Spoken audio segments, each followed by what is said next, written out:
dynamic. Am I ready? Am I ready? Shaky Gerga is here in the building. It's Thanksgiving time, baby. It's Thanksgiving time. Woo! Unk is here. Okay, What is that? I got a Thanksgiving present for you. Okay? You do? Okay. Oh my God. How much do you love this? I know you're a big fan of Hunter Biden. I know. This reminds me of one of the I'll first. get you a new one. No, it's fine. I like it. Did you guys make this? Is it your merch? Yeah. You made a free Hunter. Come on, that's pretty good. No, it's sick. You know who came up with that idea? Who? I did. I love that. Okay. Free Hunter, baby. So, anyways, put that aside. Who do you think is going to pardon Hunter? No one, Joe, or Donald? I don't know. I feel like Joe could possibly do it, but he respects norms and civility too much almost in his like weird twisted way. But also his mental faculties have declined dramatically over the years, so maybe he could still pull through. I don't think Trump would do it though. I think Trump would do it, but I think Joe's going to do it because Papa Joe's in a no given time in his life. Yeah. So he's like, oh, landmines for everyone. Let's bomb Russia with American missiles. Yeah. So I think he's at the point where he's like, yeah, my kid. Yeah, I'm freeing him. Shut the fuck up. This was a fun moment as well. You had this. We'll show your highlight reel here. Shaky Gerga gets into a fight with Alan Lichtman. The people love this shit. Okay. I love this shit as well. I've made fun of Alan Lichtman before because a lot of liberals would come into my chat and be like, but the 13 keys, like he knows how to turn him. I'm like, he made it up. Like you can't, like there is no hard science here. But yeah, here. You don't know anything. You attacked me personally. You're so deluded. Oh, right. I've only been a professor for 51 years. On this program, I've never been able to finish a thought. How many books have you published? No, because you're personally attacking me again. Say whatever you want, but I'm not going to stand for personal brother, you got it wrong. You were preposterously and stupidly wrong. So, okay, all right. Can I just finish a goddamn thought ever on this show? No, not if you're personally. I admitted I was wrong. I don't need you to call me stupid. Okay. Can I just say, it's great to see you Democrats all getting along so well. Who taught you manners? God, Piers, man. Anyway, I'm not going to get into it. I know he's your best bud. He's your pal. It's lovely to see a post-election harmony as you all come together again. We're just one right now. Hey, Alan, you deserve a tall glass of shut-up juice, so can you just shut up? Cook him! Cook him! Unk! Cook him! Cook his ass! Dude, I love your... God, your commentary is excellent. You said tall glass of shut-up juice. You are the brownest white man on the planet, by the way. Well, like what you are. Others have charged that. Yeah, it's just so funny that you deserve a tall glass of shut up juice is the most like, listen, pal, not the time, bucko ass take that you could have here. You know why? Because I'm an American. Yeah, you just deployed that shit, dude. You deployed it so hard for a second, and it worked. You shut the fuck up. Well, that's what the tall glass of shut up juice is for. Yeah. And let someone who knows what they're doing. You're so right, Pierre. Okay? You're so right. We're so unified right now. You want, so I will not sit here and stand for personal attacks, for blasphemy against me. You don't need to do that. You don't blasphemy against you. What the hell are you? Are you blasphemy? What a fucking insane thing to say about your demonstrably failed political method. Where's the key when you jiggle the keys? That's later. You know, that actually didn't make the viral clip, which is really funny because I thought that might do it. Because in the middle, as he was talking, do you have it? Oh, yeah, here it is. Yeah. They pulled it out. Previously worked as pragmatic decision-making on whether or not the White House party has governed well enough. And then my analysis is based upon what's changed, what's shattered the pattern of 160 years of history. So I have a base for my full band to you. God, Piers is such a piece of shit. Oh my God, he knows what's good TV. Oh my God, he is such a dickhead, dude. Analysis. I'm not just doing Monday morning quarterbacking. Cenk, you need to learn some manners. I brought him back. Jingle jangle. Jingle jangle. Damn, she got 1.2 million views, dude. Goddamn. Your act is getting really thin. I mean, brother, I said what was going to go wrong. It did go wrong. I was right. You were wrong in this election spectacularly so with your so-called keys. And now you come and tell us not the Monday morning unlike you, I'm willing to admit when I'm wrong. Are you ever going to learn? Unlike you. Well, I actually do that all the time. Anyway, look, they're going to bring this. So first of all, for now, leave poor Alan Lichtman alone, right? Yeah. He's just a civilian, whatever. Who cares? Like, I don't know if it's true that people are swatting or doxing him. That's crazy. Why would you bother with a professor who got it wrong? Yeah. That's like totally irrelevant. Now, but they're going to bring him back in 2028. And more accurately, they're going to bring him back in 2027 during the primaries. Yeah. They're going to primaries. If we have a progressive populist and they have like their corporate douchebag. No, they're going to be bring like, oh, the keys. No, they're gonna bring him back to talk about how Pete Buttigieg, Josh Shapiro, and gruesome Governor Gavin Newsom are the 3 top contenders. Maybe throw Kamala in there for a spicy people. I think her political career is done. Oh, can I tell you why they're doing that? So people are now talking about, oh, Kamala Harris might run again, like 41% of Democrats or something. I didn't see the poll, but saying that they might vote for her. Number one, they're saying that because she's famous and she just ran. So that's not a reliable number. But the interesting part is they always say that somebody might run. Like for a while, they put out a rumor after Hillary Clinton lost that Chelsea Clinton might run. They do it themselves. Why? It's to increase their market value. Because listen, Clinton. I know. Because if Kamala Harris says she's not going to run again, well, then her book is less interesting. She gets less for her speeches because she's not going to be. Right now, though, if she says I might run again, she might be the future president of the United States. Even if it's a 10% chance, 20% chance, the Goldman Sachs and Raytheon, et cetera, are all going to pay her for huge speeches. The book is going to sell more, et cetera. You're more marketable if you say you might run again. That's why they literally do it as a business tactic. So she's not going to run again. I got a bold prediction for you guys. Head of USC, president, dean, whatever of USC at some point, because she doesn't want any piece of this. She's so nervous. She's not very good at this. She's not good at it. She doesn't want to do it. As we found out in 2019, and once again, this time around as well. Yeah, she's got no business running. She didn't want to run. She sucks at it. All she has is talking points. That's why I said do a real primary. But of course, all the Democratic leadership yelled, no real primaries. We anoint. In the interest of fairness, this is where I also was, well, I'll explain my position, but I also said that I think the open primary process would spell chaos and disorder for the Democratic Party, especially so close to the actual election. Let's just break it down one by one. You agree that Biden should have withdrawn like a year and a half ago? I agree that Biden should have picked a better VP candidate that he knew was going to be the transitional. Can we also like give the right wing a tiny bit of credit here? I mean, they go too far when they say she's just a DEI hire. She was the Attorney General of California. She was a senator from California. She had the bona fides because she was a black woman? Of course she was picked because she was a black woman. I mean, Biden said that was the real reason why she not only picked. I'll take it one step further. It's not even Kamala Harris that frustrates me about that. It's the fact that Biden said that about Ketanji Brown Jackson, who literally is more deserving of a Supreme Court appointment than most of the other Supreme Court justices. And he still f***ed the bag up by turning around and being like, oh, yeah, I'm picking a black woman, Jack. And it was fucking nutty because, like, that's the first time we've had a public defender sit on the top court. Like, that was not a DEI hire in the way that conservatives mention it. So do you know that I'm against affirmative action?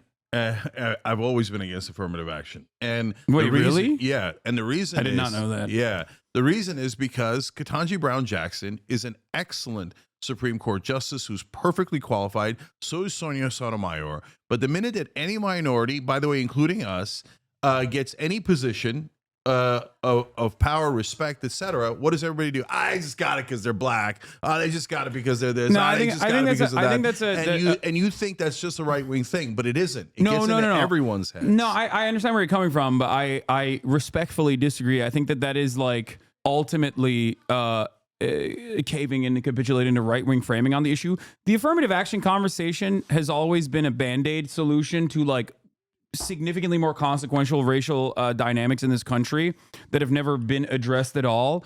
And I've always looked at things from a class position regardless. And like the real affirmative action is legacy admissions. 100%. Like, we even have a petition on tyt.com to end legacy petitions, because if you're against affirmative action, you have to be against affirmative action for super rich dudes whose dad went to Princeton or gave Princeton $1 million. Okay. Yeah. George W. Bush going to Yale, you know? Yeah, that's He didn't totally fucking deserve bullshit. to go to And by Yale. the way, you know who else was an affirmative action pick? Joe Biden.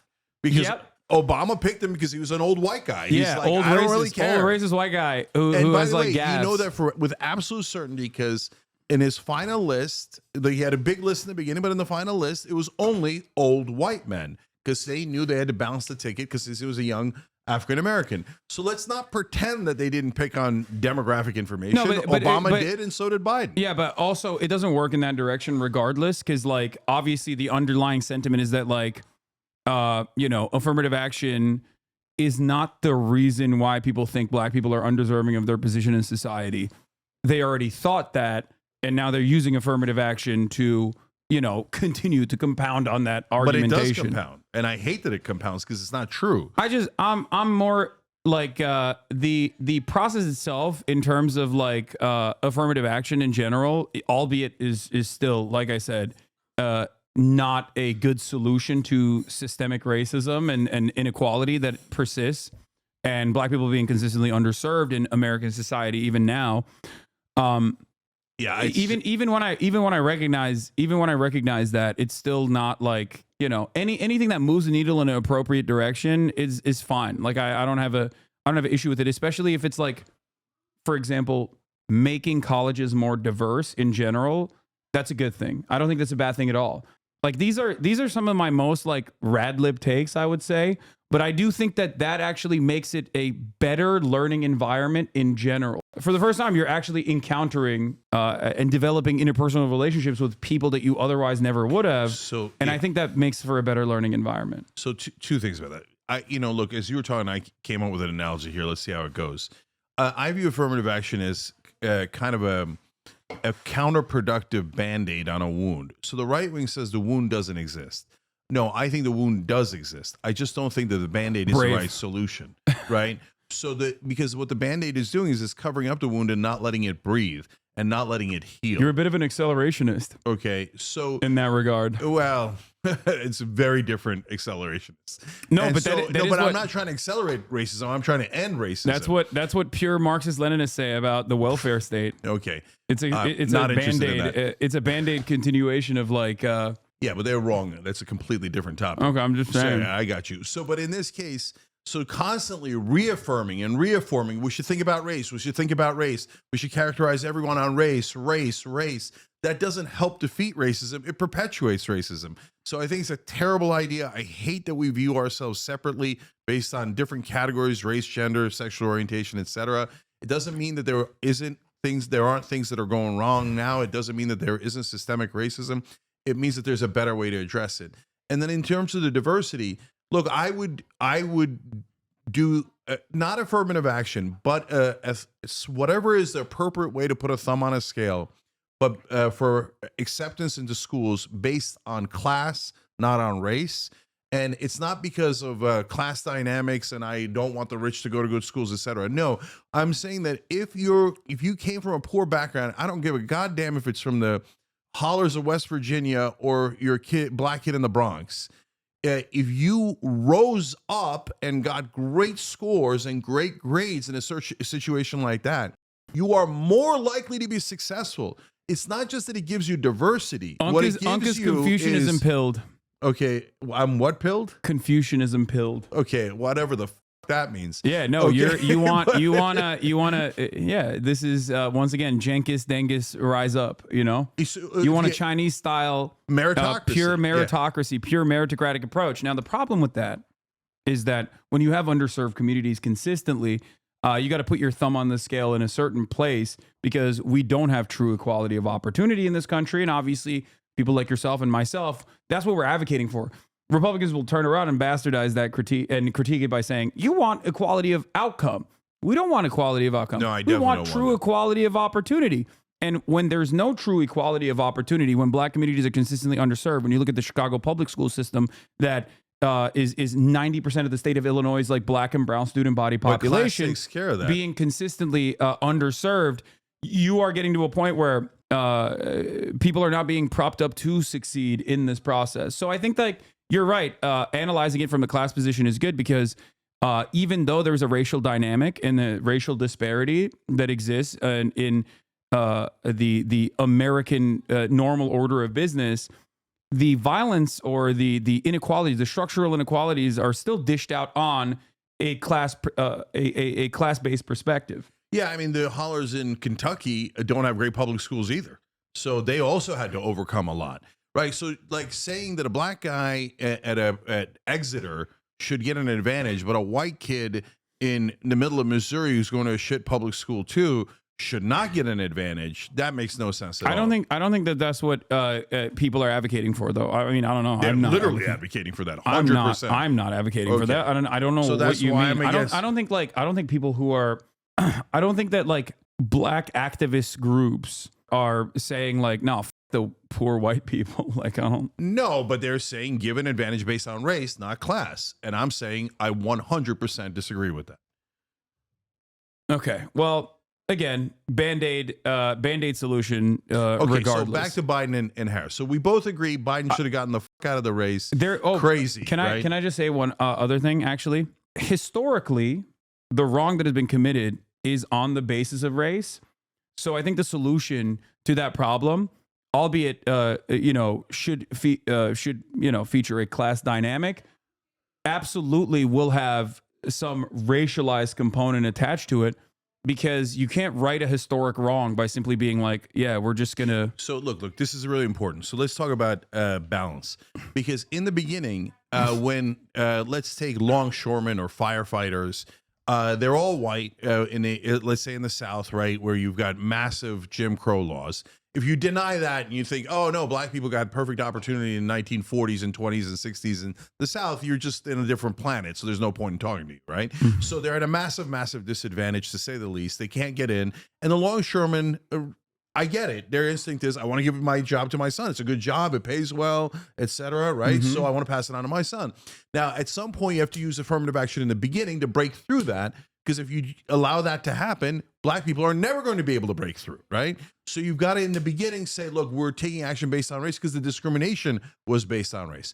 But if you do that forever, then you never break the racial paradigm, right? We're always thinking about race and we're always separating based on race. So it can't be forever. It can't be never. So then the question becomes, when do you end affirmative action?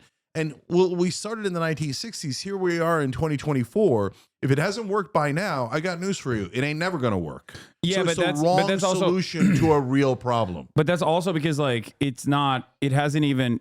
No, Cenk is not saying racism is over. Pack it up, guys. No, he's not saying I literally said that's not the case. The wound still exists. The wound is real. Yeah. And I literally said systemic I racism think is real. Maybe you might not like this, but I do think that reparations is part of the solution to this, albeit it's politically impossible to get through in a country that is so resilient in their interpretation of whites, how much they've internalized white supremacy. But again, reparations is a super interesting, nuanced conversation. So on the one hand, and I'll give credit to Marianne Williamson here. I thought she phrased it best back in 2020 when she said a debt is owed. And that is actually very literally true. Yeah. So we used the country at large and the country I love. And yes, we came to it much, much later. But that country took advantage of all of that free labor to build what we love and what we now take advantage of and what we came here for, right? So hundreds of years of free labor, no matter what your race is or what your condition is unacceptable. They never got paid for that. It's a massive robbery from African Americans in this country. So I not only acknowledge that, but I'm enraged by it. But now, what are we going to do? If you propose a reparations that's so extreme as San Francisco did, where they're like, oh, any black person can buy a house in San Francisco for $1. What the fuck? Okay. What do you? I don't even know what you're talking. Hold on. What are you talking about? Had this insane thing where they're like, okay, now every white and non-black, including Latinos, including Middle Eastern, Asians, etc., have to give money to black people in this city or in this town where they passed it. Wait, hold Okay, on. Let's so just that just is take a look ludicrous. at it. Let's analyze it a little bit because this seems a I'd little love kooky. to. You're going to see how insane it is. This seems a little bit kooky. So proposals include financing debt forgiveness, guaranteed annual incomes for families and homes in the city for $1. San Francisco backs reparation plans, including $5 million to eligible black adults. More than 100 recommendations included payments of $5 million to every eligible black adult, the elimination of personal debt and tax burdens, guaranteed annual incomes of at least $97,000 for 250 years, and homes in San Francisco for just $1 a family. San Francisco lawmakers heard That's real. That's the Guardian. They heard I know. They heard a range of options. Sometimes people have ideas. They present those ideas in a situation like this, in like a public town hall setting, and regardless of Enthusiastic support by the council. Okay, so but here's the thing. This is some of the 100 different recommendations that came through, and it doesn't seem like they followed through on this or any number of these different reparations plans. It's like people have a multitude enthusiastically received. I think saying that is very different than following through on it as a part of your legislative agenda. So my point was there are extreme proposals on reparations that make no sense. Okay. And you're agreeing it makes no sense. Okay. Right? That's a ludicrous position. Yeah, right? but so this is... Hold on. Is there a way to do reparations in a way that does make sense? And I think the answer is yes. I don't think it's giving black people a house for $1. I don't think it's giving them money, etc. But the new school has proposed some interesting ideas, including, hey, what if we provided tax breaks that would be material in buying housing for African Americans? So, well, okay, that's interesting because now, or you've created a fund that allows them to turn it into an education fund for their children, right? This person also has a good point. We should have a ceasefire in Gaza has also been enthusiastically received by the Biden admin. Didn't mean they did a damn thing because politicians but we're not arguing, guys. If you think it's absurd, great, fantastic. We all agree it's absurd. I don't think that there are I'm sure that there are some people who think this is a fantastic idea and they could get into an academic conversation about it. It's just more so a matter of like the framing of this to make it seem as though like the No, I'm setting the San outer Francisco, extremes, Haas. Yeah, but like... Okay, so I'm saying when you say reparations, a lot of people are going to say, hell no. A lot of people are going to say, hell yes. But my point is, but what are we saying yes or no to? So if you take the most extreme example, I say no, and everybody says no. But it's not I'm agreeing with you. That's not the only proposal. I'm just telling you, New School has proposals that are really interesting about, hey, what if it was directed towards education or housing? We promised 40 acres and a mule, and we lied. We never gave them the 40 acres and a mule. Yeah, only reparations were given to slave owners, as a matter of fact, for lost revenue off of the freed African men and women. Yeah. So you see what I'm saying? That you could do it in a way that where middle America goes, oh, I get it. That sucks. That was an injustice. And we're trying a small thing here to make up for the injustice so that it at a minimum, symbolically, to say, thank you, brothers and sisters, for putting up with this shit. Like, I know you didn't do it voluntarily, but you helped build this country and we appreciate you. So get on a page where we understand each other and appreciate each other instead of framing it as I'm taking from you. You owe me and I'm taking from you, right? So that perpetuates a wrong cycle. Whereas but in order to do that, Haas, last thing on it is you've got to have like truth and reconciliation, just like South Africa did. Here's all the fucked up shit we did. South Africa's, South Africa's reconstruction period also was not a great But truth and success reconciliation was excellent. So that portion of it was great because they said, here's all the terrible things we did. Guys, it doesn't mean that white people today are racist. It doesn't mean white people today are awful. It doesn't mean all white people are the same. It doesn't mean any of that. What it means is in the past, there were terrible things that were done.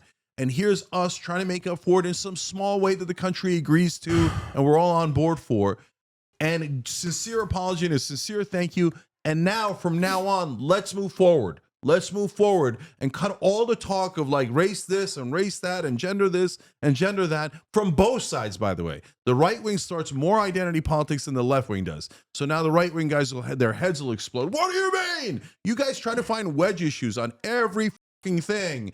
And then you go more and more in extreme. And I think you guys, Haas, fall into that trap way too often. We'll get to that later. Wait, let's get to it now. Okay. What do you mean by that? So you know what we're going to talk about, the trans issues. So on trans issues, as an example, over 60% of Americans agree. They, of course, they should have the same constitutional rights, same rights to housing, employment, rules against discrimination, etc. Does 1/3 of the country disagree? Yeah, sad day for them.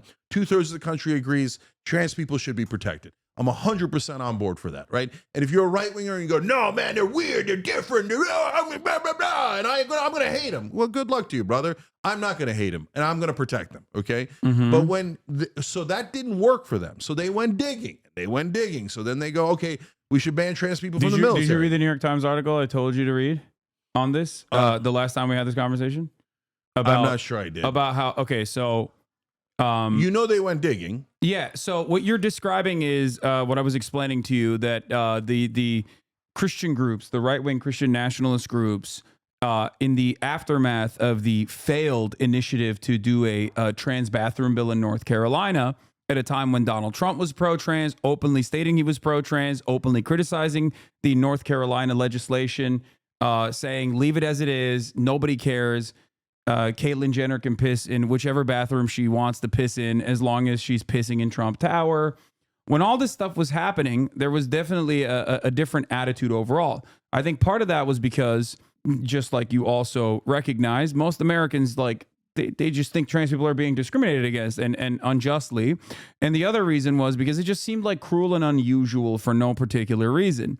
So what these Christian family groups did was go back to the drawing board and, hire the likes of, maybe Frank Luntz didn't personally involve himself in this one, but like people like Frank Luntz that would go and focus group and test different messages. Yep. And they arrived at two key points that were resilient. Americans don't necessarily care about trans issues all that much, but they do care about meritocracy. And what is the one place where there's true meritocracy in the eyes of many Americans? Now, there's, still not perfect meritocracy, but sports. Sports is the one area where if you dominate, if you're good, you're going to dominate. If you're dominant, then you're going to get elevated. So they packaged anti-trans sentiment with sports, and specifically children's sports. Yep. Right? And that is where we arrive at, 60% of the country, or even larger percentages than that, don't think trans women should be participating in sports with cis women, specifically trans girls, competing in athletic endeavors with cis girls. Yeah. So that's exactly my point, Haas. And when they laid that trap, first of all, the right wing should acknowledge that was identity politics being played by the right wing. The right wing did the polls. They did the studies. They were looking for something that the American people would hate about the left, about trans people, about LGBTQ people. When you go looking and searching and digging on identity, don't tell me you're not doing identity politics. No, this That's is exactly what you're this is doing. identity politics, and the right does it all the time. Now, listen, here's the thing. You understand this to be a distraction. Like, you recognize that it's a distraction, which is why I don't think either of us are saying that this should be the pivotal, this should play a pivotal role in the top of the line messaging of the Democratic Party, which is that, like, no, trans women have to compete with cis women. I don't think anyone is making that argument at all. No. But I think we should, it would serve us both well to openly recognize, and I think you do as well, that this hyper focusing on, trans athletes at the high school level all the way to the collegiate level is a distraction that most Americans might have an opinion on, but don't necessarily care about. It's not a major driver of turnout. It's not something that people go out and vote for. I don't agree. No. Okay. Well, we can have that argument in a second. I will explain it to you why I don't think it's a real issue. Part of the reason why is that it's just simply not a real issue because do you know the number of trans athletes nationally? So I know that under the collegiate level? No, it's microscopic. It's That's 40. why. The number is 40. Yeah, and so like 20 states, 20 red states passed a law against transgender girls participating in high school sports, and they couldn't name one transgender girl in their state that participated in high school sports. Yes. So that's exactly my point. We start with agreement. Even Spencer Cox vetoed the bill in Utah originally, and he actually wrote like a pretty compelling argument as to why he was vetoing it.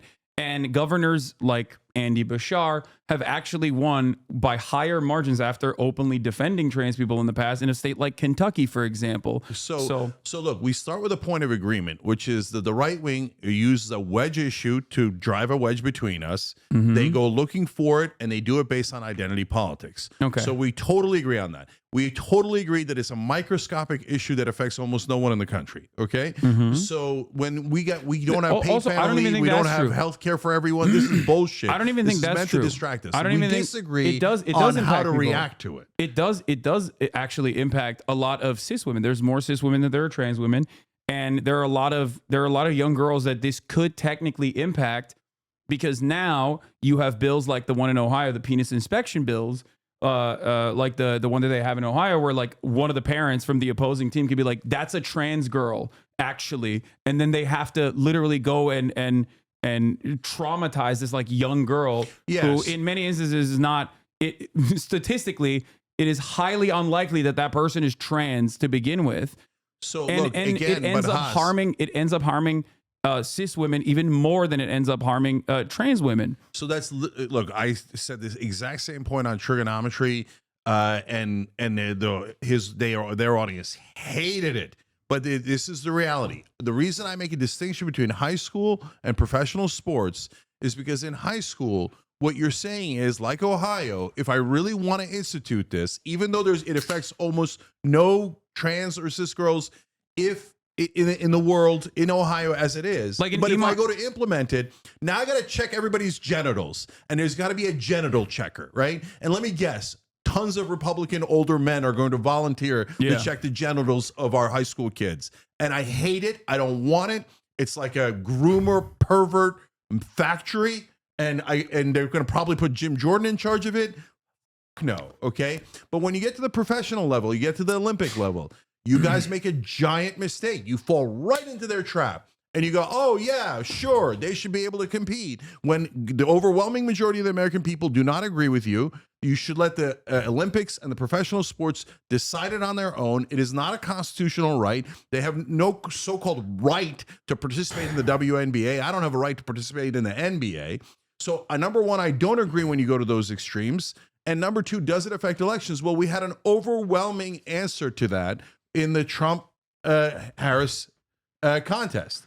Because Donald Trump ran the anti-trans ad, which was not about hating trans people, although of course it was perceived as such by a lot of people. And so, what it was saying, hey, you guys are giving free surgery to undocumented immigrants who are detainees who are trans. It's too much. It's too, and I agree, it is too much. 98% of Americans agree it is too much, right? So instead of saying, oh no, that you guys are right, that's too much. And of course, sports leagues, that's fine. And of course, no, we're not going to pay for any surgery for a dude who just crossed the border a second ago, right? Instead, you guys go, no, let's fight. Oh, for God's sake. And you dig in. And now we're on a losing ground for no reason at all. Can you tell me who on the Democratic Party's campaign was actually saying, like, no, we have to issue bottom surgery for undocumented migrants, outside of Kamala Harris saying that in an ACLU questionnaire in 2019, when faced with the question, what will you do for trans people? She just gave that answer, which was a bad answer to give regardless. But was there like a hyper focus from the Democratic Party's campaign that I'm missing? So Trump starts running the ad, and it instantly jumps to the most effective ad according to Trump's internal numbers and according to Kamala Harris's internal numbers. So at that point, that's also not true. David Plouffe literally said, and this trans ad was not driving vote. I mean, the most effective ad, Quentin, I think they ran was not that. It was the Bidenomics ad. On the Pod Save America autopsy that they engaged in, that the ad actually wasn't all that impactfed at all. Yeah, bullshit. Oh, you I don't saw believe him it? say that. I know it's not true, because Future Forward, the biggest PAC that Kamala Harris said that the Charlemagne the God version of that moved the national polls by not the national polls, but for people who viewed it, it moved the numbers by 2.7 points nationally. Okay. That is gigantic. And they said it was the most effective ad Trump had. That's why he then doubled down and quadrupled down and wound up spending 20% of his entire ad budget on that ad. I think because both sides thought it was the single most effective ad. I think that's literally the reason why Kamala Harris was able to actually catch up to Donald Trump on not only the economy because of their hyper focus on the trans shit. But you thought that helped Kamala Harris? No, I don't. I think that this kind of hyper focus on a marginalized group is not moving people to go out and vote in any meaningful capacity for some of the reasons that you also mentioned, but also because most people don't know who the trans people are. They've never met a trans person. They don't give a shit. They just care about the economy.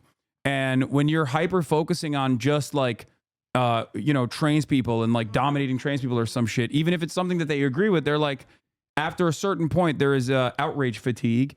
And I think on the trans issue, we like consultants and people who are hyper focused on the media care far more about the effectiveness of ads like that than the actual Americans that went out and voted.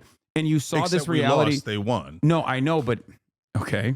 So I mean, like it's so in the real world, they won, we lost. In the that's why in you the have to world look at, of consultants where they look at polling. That's why you have they to won, look. we lost. That's why you have to look at the broader campaign and what Americans were concerned with and why they voted in the ways that they did. And I think here's where you and I agree on. So your position is, even though both sides overwhelmingly say that ad was the most effective ad and it moved people and it cost Kamala Harris tons and tons of votes, you disagree.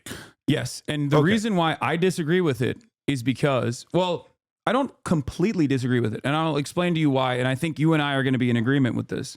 I think that the only way that ad is even remotely sticky when, or even remotely effective, when I still question the legitimacy of how effective the ad was, because there's plenty of examples of people actually defending trans people and then winning by resounding numbers all across the country. It depends on what issue, though, Haas. It's because the Democrats they stand for nothing. There is nothing that unites the base of support for the Democratic Party. They are this weird big tent, third way neoliberal party that is constantly pointing to institutional norms and defending this notion of civility. If that is your overarching campaign strategy, then yes, if you stand for nothing, you will, people can turn around and tell others what you actually stand for. They can reframe what you actually stand for and say this is the type of stuff that they care about actually. And therein lies the problem. And I think you and I will agree on this. If it was like a Bernie Sanders style candidacy, if Kamala Harris was like, I want Medicare for all, that Americans are suffering. I want to fix the housing crisis by implementing a federal jobs program backed like, mass housing boom that will actually fix the housing markets in all these big cities and all across the country by building a shit ton of houses. No public-private partnership, none of that. No opportunity economy language whatsoever. We're gonna just build, baby, build. If those are some of the key markers that you're focusing on, this does two things. Number one, Republicans are reactionary, so now they have something that they had to fight against. And if they don't have anything to fight against, they're going to find new wedge issues to make everybody pay attention to, no matter how silly or stupid, right? So now they have to fight against that policy and present why that policy is bad. Now they have to sit there and lie about why giving healthcare to every American is actually going to be devastating because they're, backed by their corporate donors. So that's a major issue with the way that the Democratic Party operates in general. And I think you agree with me on this, right? If you give him something to fight for, if you give him something to fight against, they're not going to find new ways that find new things that they can just like draw a wedge on. So that's number one. When you cave and capitulate, the second point I was going to make is when you cave and capitulate the right-wing framing on these issues, the only thing you end up doing is basically admitting that the Republicans are right. And the Democrats have done this on immigration. The Democrats have done this on policing. The Democrats have allowed the Republicans to dominate the space over and over and over again. And they've done it with trans issues as well, or they're doing it now with trans issues as well. Just call it out for what it is. It's a simple distraction.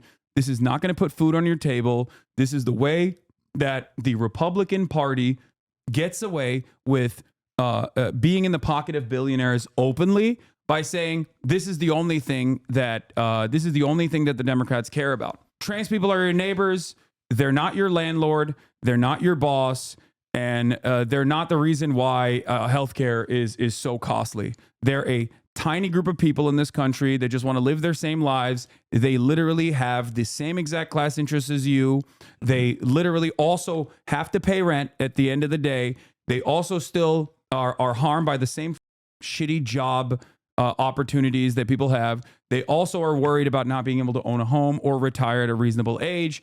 The idea that these people are the reasons as to why you're experiencing economic anxieties is silly. Don't ever have this conversation. That's what I say. And that's how I deal with it as someone who is obviously somewhat radical in my pro-trans message overall. So let me start with the agreement and move to the disagreement. So the agreement is super important here because you're right. And this ad is, in a sense, the perfect symbol of, in my experience, you only agree with half of this, but the merger of what is wrong with the Democratic Party's corporate wing and the radical left wing. You switch them together. We'll get to labels in a minute. Okay, so you smush them together and you have this ad, and this ad helped Trump win and Kamala Harris lose. Why are you smushing them together? For the exact reason that you explained, Haas. Because if they were like Bernie Sanders and they were economic populists, Bernie can say, why are we talking about that issue? We should be doing higher minimum wage and we should be doing universal health care, et cetera. And then now we're having a real conversation about things that affect people's lives. And Kamala Harris can't do that because she's too busy pleasing the donor class, right? Tony West. Shouts out to my man, Tony West. And who cost us the election more, that ad or Tony West? Not close. Tony West. Okay, so Tony West, who's the Uber executive, that's her, brother-in-law, told her, "Oh, you know what? You're too tough on corporations. Instead, you should give them a big bear hug. Go out there and put out that 90 corporate CEOs signed a letter saying you're awesome, and that you'll work for corporations and do everything that they want. Bring in Liz Cheney, Dick Cheney. Dick Cheney pulled a 13%. Liz Cheney is one of the most unpopular people, progressive." Data for Progress did a poll that showed the more she campaigned with Liz Cheney, the more she lost support. She lost enthusiasm. It was a super dumb idea, and that cost us more than this ad did. This whole idea of, oh my God, I love big business, and I'll do everything big business tells me. Look at Mark Cuban. He's on every cable channel telling you that I will do whatever the business interests want. It's the worst idea in the world, especially when you're running against Donald Trump, and Donald Trump's going, hey, here's a billionaire, Elon Musk. I'm just going to give the government to him. And here's another billionaire, Miriam Adelson, and I'm going to give foreign policy to her. And here's Tim Mellon, weirdo guy who inherited all of his money, and douchebag who wants tax cuts because he's just rich and earned nothing in his life. And I'm going to give him tax cuts for the rich, right? But they never make that case because they're corporate douchebags. Kamala Harris, Joe Biden, Hillary Clinton, all of Democratic leadership. And so these guys are never going to win another general election. The American people hate them. They should hate them, okay? And so what the right wing doesn't understand is both the populist left and what they call the woke left, I call radical left or whatever, we'll figure out the label in a minute. But in this case, you're on the right side. You say the corporate interests, the donors, right? So, and the populist right agrees with that. So that's actually an interesting point that we should come back to, a point of agreement we should come back to. But the part where we disagree, Haas, is you say, well, if they're digging in on a wedge issue, ignore it. But Kamala Harris literally did that. They had a giant debate about whether to address it or not. No. They even pulled ads You're where misunderstanding they me. addressed it. You're misunderstanding and me. they decided, oh, fuck it, let's not address You're it. And wrong. It was a mistake. They literally also, they did this with immigration especially. They were like, we're not going to ignore it. We're just going to get ahead of it. And what they did with immigration, they're going to do with trans issues next election cycle. And it's the same principle over and over again. It makes you look like a hypocrite, and it makes you look like the Republicans were right all along. And the only thing it does is prime your base into conceding and agreeing with the Republican framing on an issue. If So there what was do you any do instead? What I say is I delineate. So when you say, hey, Andy Bashir runs against it, but which issue? So if you're talking about constitutional rights, you fight for trans rights 100%. You're talking about military, you fight 100%. I'd fight on bathrooms. I'd fight on high school. But I draw the line on sports. I draw professional sports. I draw the line on giving free surgeries. That's the thing. Then you can defend your position and get back to there's where no- the great majority of there's American no- people agree with you. You want to know why there's no reason to draw any of these lines? Because Kamala Harris did actually bring this up, which I thought was like, especially because like she didn't have a clear or consistent position on this at all. It was like, it was left out there in the dark, but like Trump did the same thing as well for undocumented Didn't migrants. say that. I it's know. just like it's a thing that nobody gives a shit about until people are primed into caring about it. That's my point. It's been happening for a very long time for prisoners that want to get this component of healthcare, and nobody technically gives a shit about it. It's already like a incredibly tiny, minuscule, marginal percentage. So it doesn't matter. Like it ultimately doesn't matter. I'm saying if the Democrats had But it something did matter. if Democrats had, but it didn't, and I'll get to that in a second. If Democrats had something that they were fighting for, nobody would give a shit about this. That's the point. Yeah, but that you I brought agree. up Bernie Sanders and you said, oh, healthcare, universal healthcare. Bernie Sanders has also said trans rights are human rights. Like, you know what I mean? It's not like, But that's the difference it's between not like- 2016 and 2020. it's not like Bernie Sanders. It's not like Bernie Sanders himself is saying like, yeah, trans people, we got to cut them out of this But nobody's bargain. saying trans people. You guys are just making that up. No. But Haas, when you frame it first that of all, way, you get the all these crazy Republicans people are online. saying that. Republicans are saying that. No, I know, but we're not saying that. But No, you get I all know. these crazy people You're online too- who are like, oh my God, if you don't agree to free surgeries for every trans person on planet Earth, you're a fucking Nazi. Well, you know those people exist, and fuck those people. Okay. That is the radical left, and they are stupid, and they do cost us elections. No, you're hyper focusing, and I've had this conversation privately with you many times over. You are hyper focusing on people that are in your replies on Twitter, and So because you agree that's with all me, you that radical left because is bullshit, all you interact stupid dumbasses. Do you agree? there are a million people that are both in your replies that have also gotten mad at me as well, time and time again, on specific issues, maybe ones that even pertain to trans rights. It literally doesn't matter. People get very passionate, understanding. I'm very understanding. Shocking agreement. I agree. There's I understand- 13 douchebags online. That's what but I said from day one. I know, but why the would you ever hyper focus on Okay, but people Haas, like because that? You, look, no. So you might be No, doing the you're right doing- thing. Hold on. You're doing You the on Bill your Maher show- thing. No, You're bullshit, demanding that there needs sisters. Bullshit. You're Hold doing on, the let me Sister explain. Soldier moment. No, That's it. bullshit. No, you're trying Okay, to. so the minute we said the most reasonable things on earth, which you now agree with apparently, then what happened? It wasn't just the 13 douchebags online. And by the way, everybody said, no, those 13 douchebags represent all the left. You're not on the left anymore because the 13 douchebags control the left. And then what happened next? Then Majority Report jumped in, and Lance from the Serfs and all the other little dirtbags jumped in, and they were like, no, Cenk and Anna are turning right. The 13 douchebags are right. We need to protect every trans person should get free surgery. Even in China, even though we have nothing to do with China, we hate them. They're Nazis. You got to okay. I mean, I'm 100% right. Every dirtbag show did it. You got to calm Every down. dirtbag show did it. Tell me I'm wrong.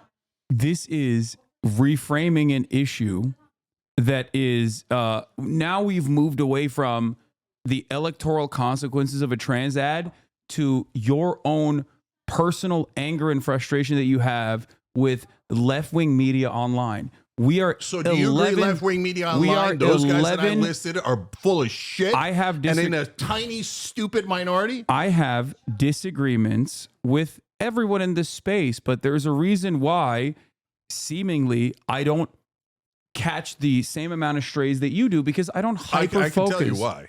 I don't hyper focus. What do you think it is? They think you're hot, young. I don't mean attractive. God bless on that. Okay. I'm also obviously hot. I mean, as in they think, oh, the young people watch Hasan. He's cool. And you give the thing of like, oh, no, trans people are right on everything, right? You don't come out and make the distinctions that Anna and I made. Okay, so they think, oh, no, he's good. He's extreme as we are. I think he's woke left. Yay, extremeness. I think the reason, first of all, you're... Okay, by the way, Majority Report and all of you guys, you better attack him.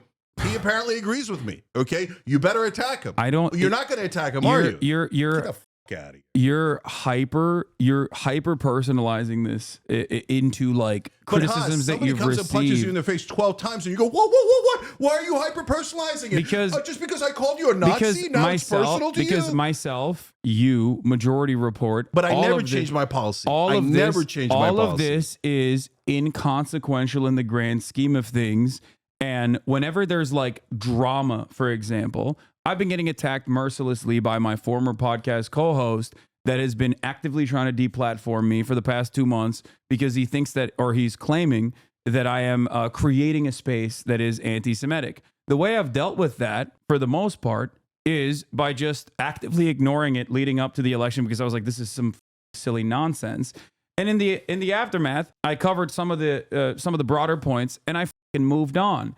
If you extend the conflict that way, instead of trying to find a reasonable middle ground, and even show humility in a certain, I don't agree. Even show humility instead of saying I'm right.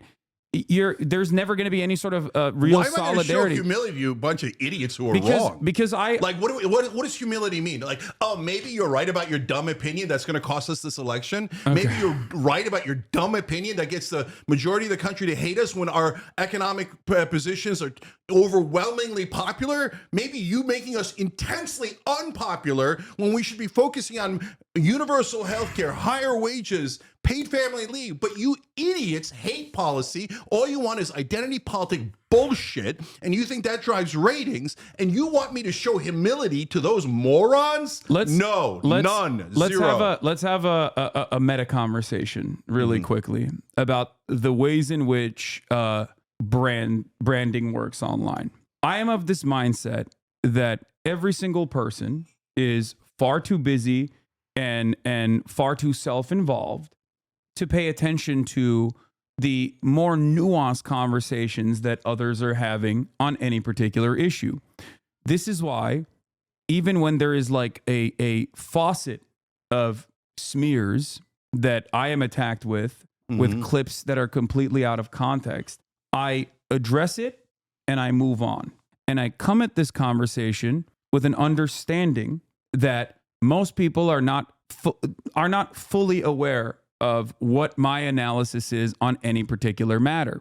This has happened in the past with, me purchasing a house where people were made a big deal about it. Like even back then I said, look, people are angry. People are frustrated with their position in society. People are frustrated with a lack of opportunity. And in that process, when they see a rich asshole like myself, buy a house, they're going to get mad at me. And there's a healthy amount of anger towards wealthy people there that I agree with as well. I think that they're misdirecting their anger at the wrong person, but ultimately I move on. If I spend every waking moment covering, the anger that I'm receiving, and if I spend every waking moment covering like things that are out of context, then I'm not going to be able to, I'm just going to be that. I'm going to be the person who is responding to drama all the fucking time when I feel like there are far larger, more consequential issues at play. Now, let me take the other side on the meta hyperfixation on not only a very small sliver of society that is, in your honest opinion, has been openly targeted as like the major reason as to why people are angry, is offering legitimacy to the right-wing position. I think there's a more effective way of communicating that, and it's something that I do on a regular basis, which is, this is a simple distraction. You don't care about this, and the people that do hyperfixate on this are fucking weird and gross. Leave people alone. Let people live. These people are your fucking neighbors, and they and yourself are more aligned on class issues in more meaningful ways than you think. Tim Walz does a fantastic job with this, and Andy Bashar has done a fantastic job with this. They're both very popular governors that you like as well. But that's literally my position. All right, so listen. But the reason why people don't think that that's your position is because people see the clips. People see clips out of I context. know. What do? They see clips on douchebag shows who are purposely misrepresenting our position and pretending that we're against all trans rights. So, so your position to that is surrender, okay? And no, I never surrender. So look, and here, let me explain why, though. Why do I think that's surrender? Because we've tried this, Haas. So let's, on that meta conversation, so we tried it with Trump. Yeah, so Young Turks viewers will remember in the beginning when he first started running in 2015, I thought he was so illegitimate that he was doing it as a con, which by the way turned out to be wrong. Who? Trump. And we blurred out his face. First we didn't show him, then we blurred out his face, and then eventually we gave up and started showing who he was. Ignoring the beast never works. So then I remember when. But these people are not the beast. Hold on, let me finish the point. When Dave Rubin came out and started lying, 100% lies, lie after lie after lie, we ignored it because we're like, what? That's fucking mental, right? But then the lies started to take root because he goes on Joe Rogan, and Joe Rogan's like, oh, really? Tell me more. Oh, my God, Dave Rubin's so right. And then he went on like 100 shows. And so then Ben Shapiro and Daily Wire comes up, more gigantic, and Crowder comes up. And we're like, oh, these are pimples on our ass. Who cares about Shapiro? He's so small. Crowder, who cares? He's tiny. He's microscopic. Who cares, right? And we didn't address them. And you know what happened? They festered and festered and festered. And next thing you know, Dave Rubin, everybody started to think, oh, I wonder if he's right about the Young Turks and they have some evil, nefarious purpose or something. Then we started fighting back and we crushed that motherfucker. Now he's a laughing stock. So whenever anybody thinks of Dave Rubin, they're like, oh, yeah, he's that dumb guy, right? Yeah, but that's not because of you. That's also because of Majority Report, ironically enough. And people like myself. I know. When we fight back, everybody gets their feelings. The point is, it's not... And it's not and just then it's you. never us. We never get any credit. We only get discredit. The reason why I'm bringing up Majority Report and myself in this process is because ultimately we are all aligned on virtually every single issue. So in many respects, you feel chastised individually. You feel like you've been outcast by the left or whatever, like the media representation of the left is. They're not the left. I'm the left. Okay. No, 100%. And you agree with that. Okay. Please, just listen. No, because we have to. But you're not the singular force. The idiots are making everyone think they are the left. They're like, we're the left. We're the real left. Okay, we are super extreme. We want free surgeries for every criminal. Yes, we're the left. And oh, Nazi. And Haas, what happens? People think they are the left. So if you say you're right, Cenk, those are the extreme idiot left. I don't and think you that are they're the the left, extreme, then I'm okay. No, I don't think those are the extreme idiot left. I think that there is going to be a diversity of thought in any issue that people have. And it's a matter of who you make your enemies in the finite amount of time that we have on the space, the finite amount of time that we have, living on planet Earth. It's about the economy of time and utilizing it appropriately. I don't spend any time. I do not spend any time. Just let him attack you and sit there and don't correct anything. Let all the lies fester. Yes. Wait, you didn't let me finish. So Dave Rubin, now he's a laughingstock. Then Jimmy Dore comes in because Dave Rubin is a right winger. Yeah. Majority Report is not. So you're saying you are in agreement with the Majority Report. No. Hold on. Let me finish the thought. So on Jimmy Dore, he comes in and goes, "Oh, they're paid by Nancy Pelosi. They're paid by the CIA." Lunatic, right? And so we let it fester. Finally, we're like, get this out of here. And we tell the people truth and we crush him. Now he's a joke on the internet, right? So we go on. And anytime we don't fight, it festers. Anytime we do fight, we crush them and we move the on, and nobody thinks Jimmy Dore's the left anymore. Nobody thinks Dave Rubin's the left anymore. And so now these guys come and attack us going, yeah, we're the real left, we're the real left. There's a difference. And you're saying, no, don't crush them. Just let them fester and people pretend that they're the real left. No, we don't do that. If you're going to say stupid shit and you're going to try to punch us in the face, we're going to punch you back, not on our behalf, on behalf of Democratic voters who you are lying about. The Democratic voters do not agree with you. They agree with us. So sad day for you. And I'm not going to let you lie and pretend that the Democratic voters are on your side because you're a fucking liar and they're not on your side. Do you agree that the Democratic voters are on my side? I don't care what the Democratic voters are on, of whichever side they're on right now. We've lost the plot. We've completely lost the plot because now the conversation is about like the serfs or Majority Report, and I think that's a completely and utterly unproductive conversation to have. Your strategy is when grifters on the left attack you, whether it's I don't think they're Rubin, grifters. I think Cedar's a grifter. I disagree. Okay. Oh, by the way, so now all of a sudden you're defending Cedar. When he calls me a grifter, you don't defend. I don't. First of all, I've never heard him call you a grifter. He's called me every name in the book. Okay. He's a low rent grifter. Stop. Okay, no, I'll tell you, I'll out him right now. When we were in Vegas together, when we were in the same network, he starts attacking Jimmy Dore, and I say, hey, cut this shit out. I agree with you, not Jimmy, but you're attacking him in a way that is over the top and totally unnecessary and counterproductive. And you know what Sam said to me? Sam said, oh, well, he has a bigger audience than me. So if I do that, I'm going to siphon off of his audience. You know why I siphon off? Oh, because I am right and he is wrong. And the audience deserves to hear my truth. So he's doing the same thing to us. He's agree with him. And I told him not to do it. But you agree with him that Jimmy Dore is No, this was pre-Jimmy going full right-wing, full lunatic. Yeah. Okay, but on that particular issue they were debating about, I agreed with Sam and not Jimmy. I don't mind him saying, hey, I don't agree with Jimmy. What I minded is him saying, oh, Jimmy is terrible and bad intent and blah, blah, blah. But brother, he hadn't even done that yet. He disagrees with Jimmy Dore on this particular, whichever issue. Did it with what bad was it intent, on? Haas. What was it on? He says, I don't even remember. It's irrelevant. What he says is he literally told me, I try to take other people's audience by getting into their basically next to their algorithm, right?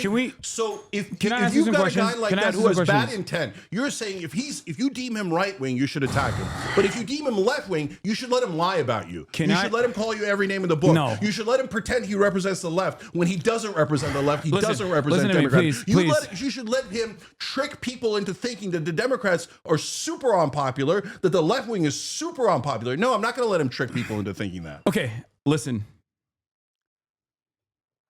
Sam Cedar or any number of different left-wing content creators have no bearing on the actual policies that the Republican right are implementing. No, they don't. They don't. Why did Kamala You're Harris out of your mind. Why did Kamala Harris in 2019 say on tape that transgender detainees should get surgery if they're undocumented immigrants? She said it because there was hold on, Haas, let me finish. Because there was enormous pressure. There was enormous pressure from the radical left to say, oh yeah, you got to be pro transgender detainee immigrant surgery. You have to, otherwise you're not left enough. And she's an idiot. She doesn't have any thoughts in her head. She was like, okay, I'll adopt that position.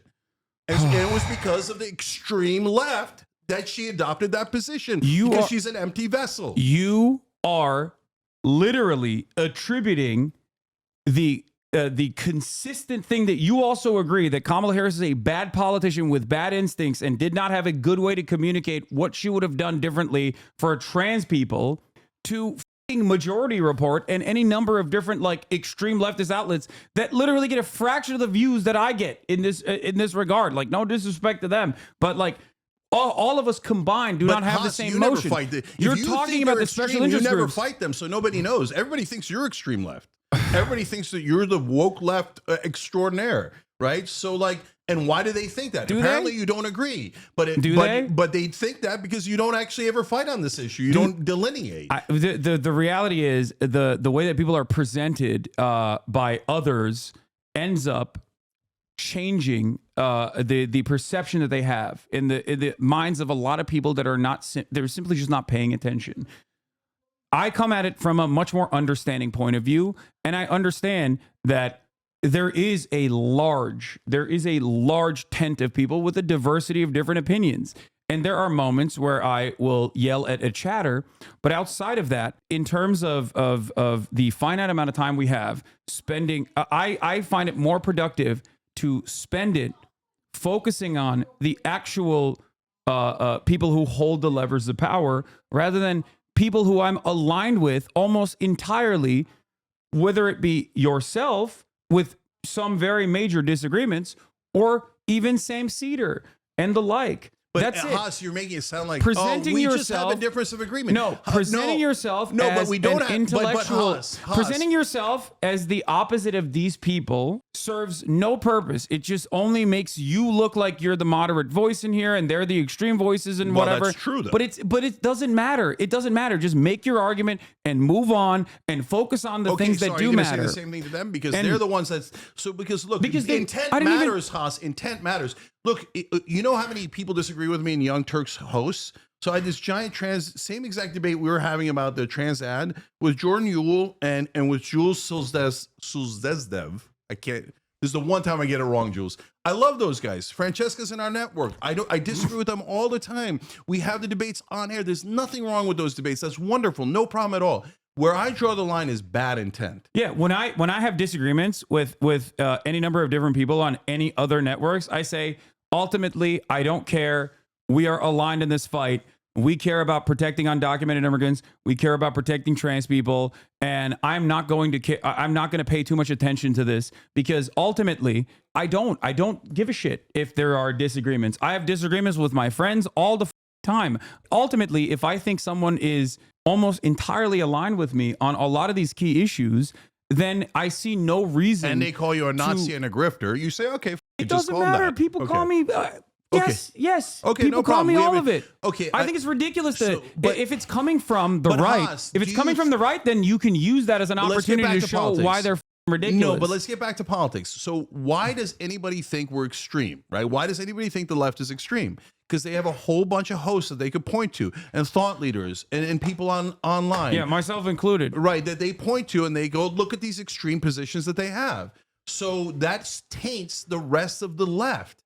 And that is counterproductive, it's unfair, and it's inaccurate. So stop pretending the most extreme positions are the most left-wing positions. They are not. They're the least representative of the left. I think hyper-focusing on what the right is considering to be the most extreme positions is only giving it more air for no reason.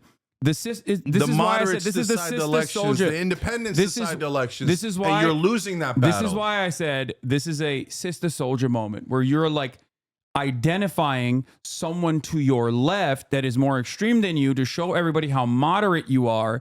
And there's no reason to do that. To show them how moderate Democratic voters are. There's no reason. Because they brainwash people into thinking that Democratic voters are lunatics who, by the way, okay, let's argue this. That no crime exists. There's no reason to do that. Crime is great. There's no reason to do that. Crime is wonderful. You want to know why there's no reason to do that? Donald Trump is president.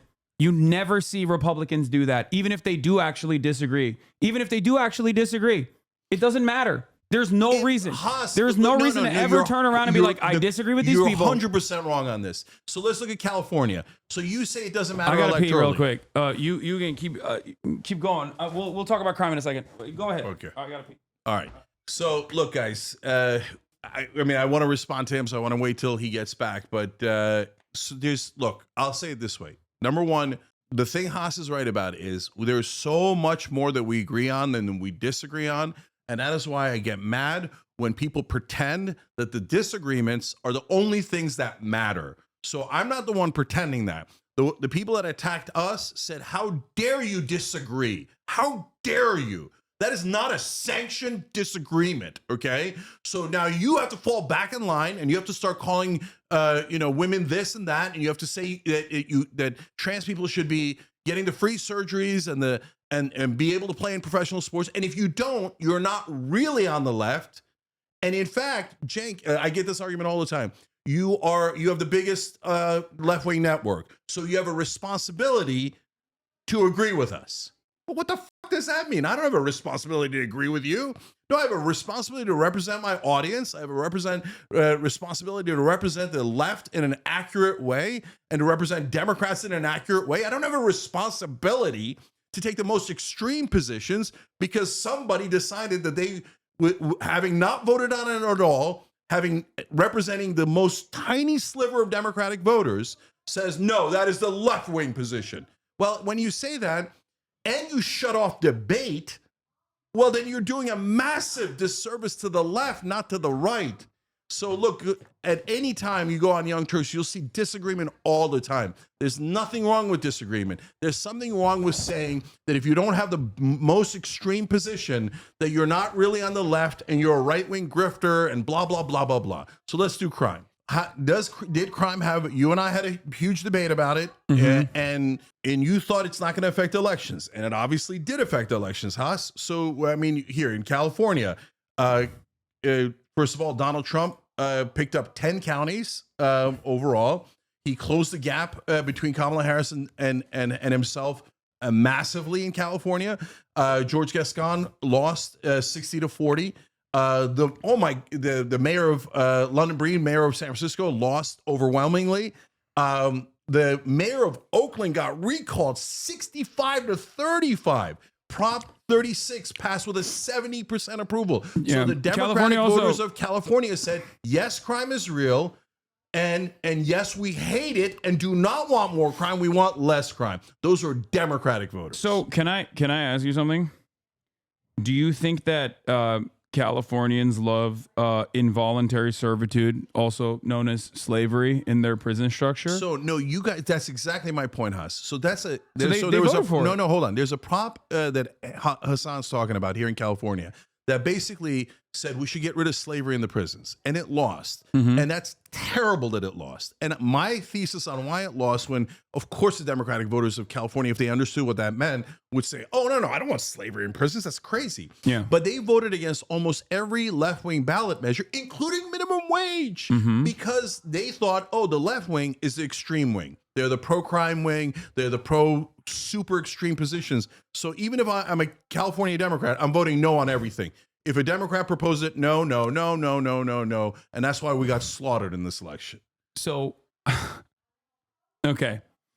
So number one, you and I both agree. Well, if I were to ask you, I think, do you think the people of Mississippi are more, are more progressive than the broader California electorate? You would probably say no. No, yeah, culturally, no.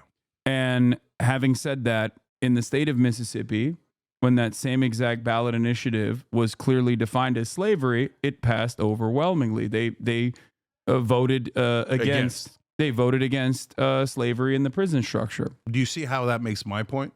No, my point is that the way you frame things certainly matter. It matters a lot because most people are not paying attention to anything. That's why you had people searching if Joe Biden had dropped the day before the election.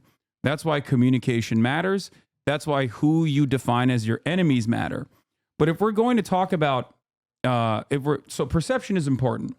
And narrative in many instances is more important than the truth, right? We agree with that, especially in this day and age. So framing matters a tremendous amount. We agree. Yeah, framing matters a tremendous amount. And also narrative is more important than the truth. I think this is something that you would agree with as well.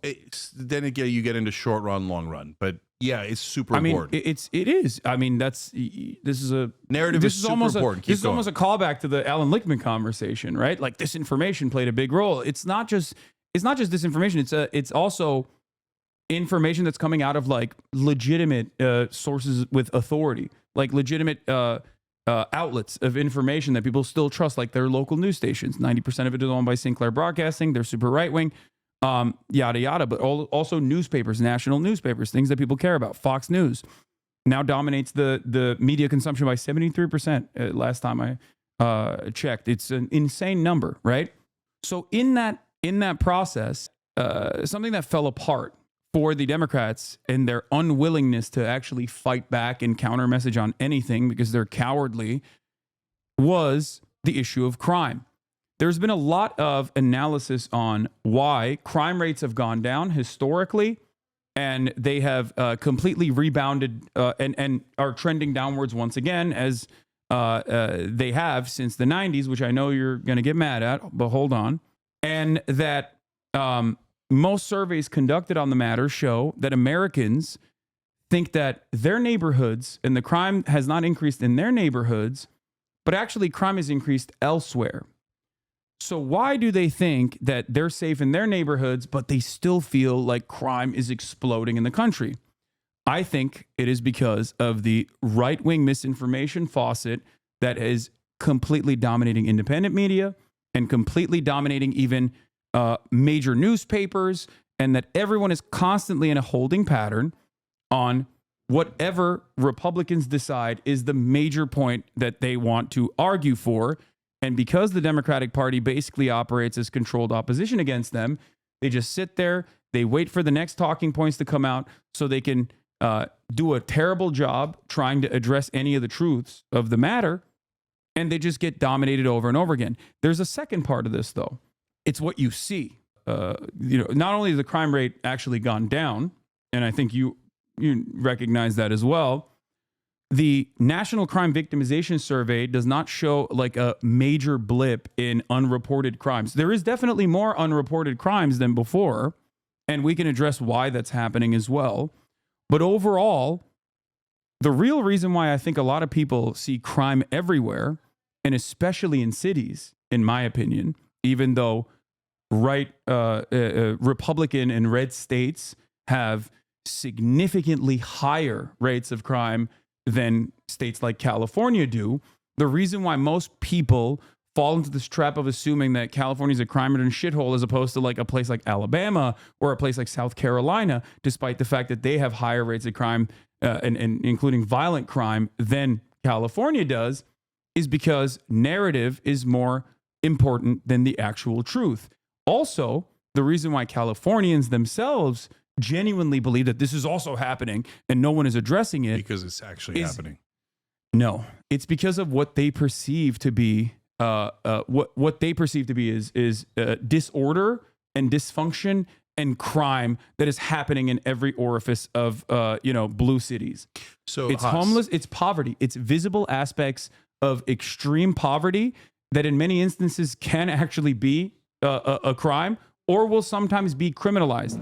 Homelessness, trash on the streets. You see someone doing drugs on the corner of the street. Extreme left positions that are this. This is Gavin Newsom, the extreme leftist. But he does agree with you guys. He No, was he on your side on Prop 36. Gavin Newsom, Side on Prop 36. the person who physically went and cleared a homeless encampment but is only on my after he side. encouraged them for 3 to 4 years straight. No, because he thought you guys were you right. and I are in agreement if we fucking hate Gavin Newsom, but maybe not on the same fucking basis. I hate Gavin Newsom because he refused time and time again, despite numerous ballot measures that wanted to fix one of the most significant, most consequential aspects of why homelessness persists in a state like California. He refused to do it because he's backed by the same corporate investors that say, do not fix the housing market. Do not touch the housing market at all. Housing costs must always go up. The number one reason why homelessness persists, the number one reason why homelessness exists is because people get priced out of the market.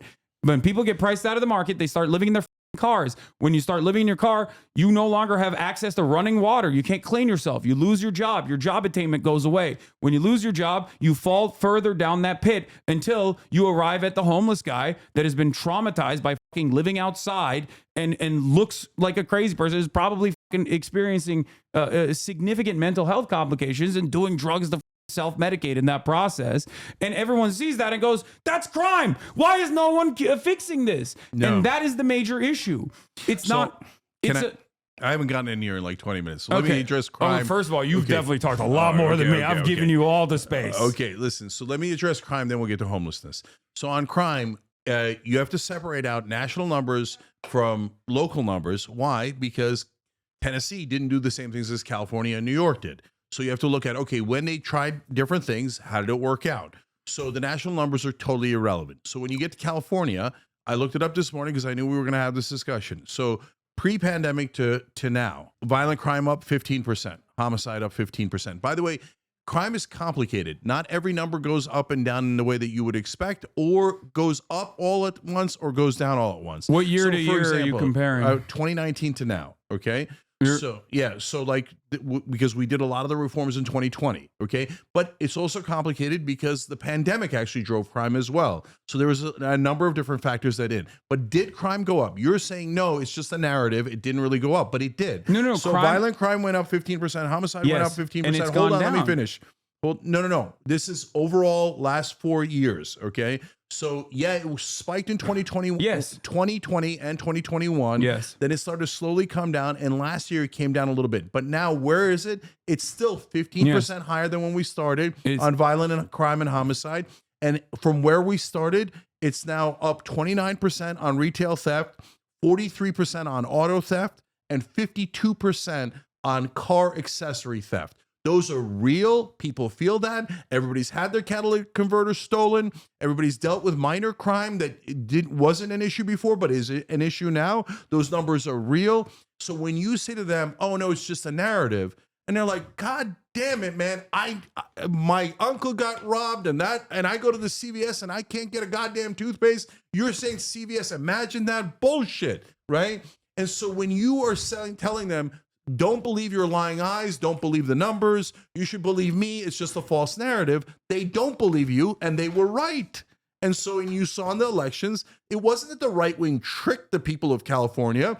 And Haas, this is so important, because in 2020, they tried a ballot measure that was very similar to Prop 36, okay, to repeal Prop 47, which is what reduced penalties, right? And it failed. It only got 38%. Why? Because the people had not yet felt the crime, okay? And after 2020, when the crime actually went up, they felt the crime, they experienced the crime, and they voted against the crime. None of that was narrative. It was real, and it had a massive effect on the elections in California. As far as retail theft, is a conversation. We've had this conversation already. That retail theft is down, and not only is retail theft down, I don't know where you're getting your numbers from, but retail which theft, time period? Retail theft in terms of like organized retail theft, in terms of crime across the board, even in 2020, the actual theft crime is like not the violent crime and homicides. Homicides was the only thing that spiked, okay, which is pretty consequential. It's pretty significant. Even homicides have also gone down since the major blip that they experienced in like post 2020 and 2021. As far as like retail theft goes, many of the places that claimed that there was organized retail theft occurring openly recognized that they were, using that as a way to massage their numbers. The real shrink that increased was completely adjusted to the increased foot traffic.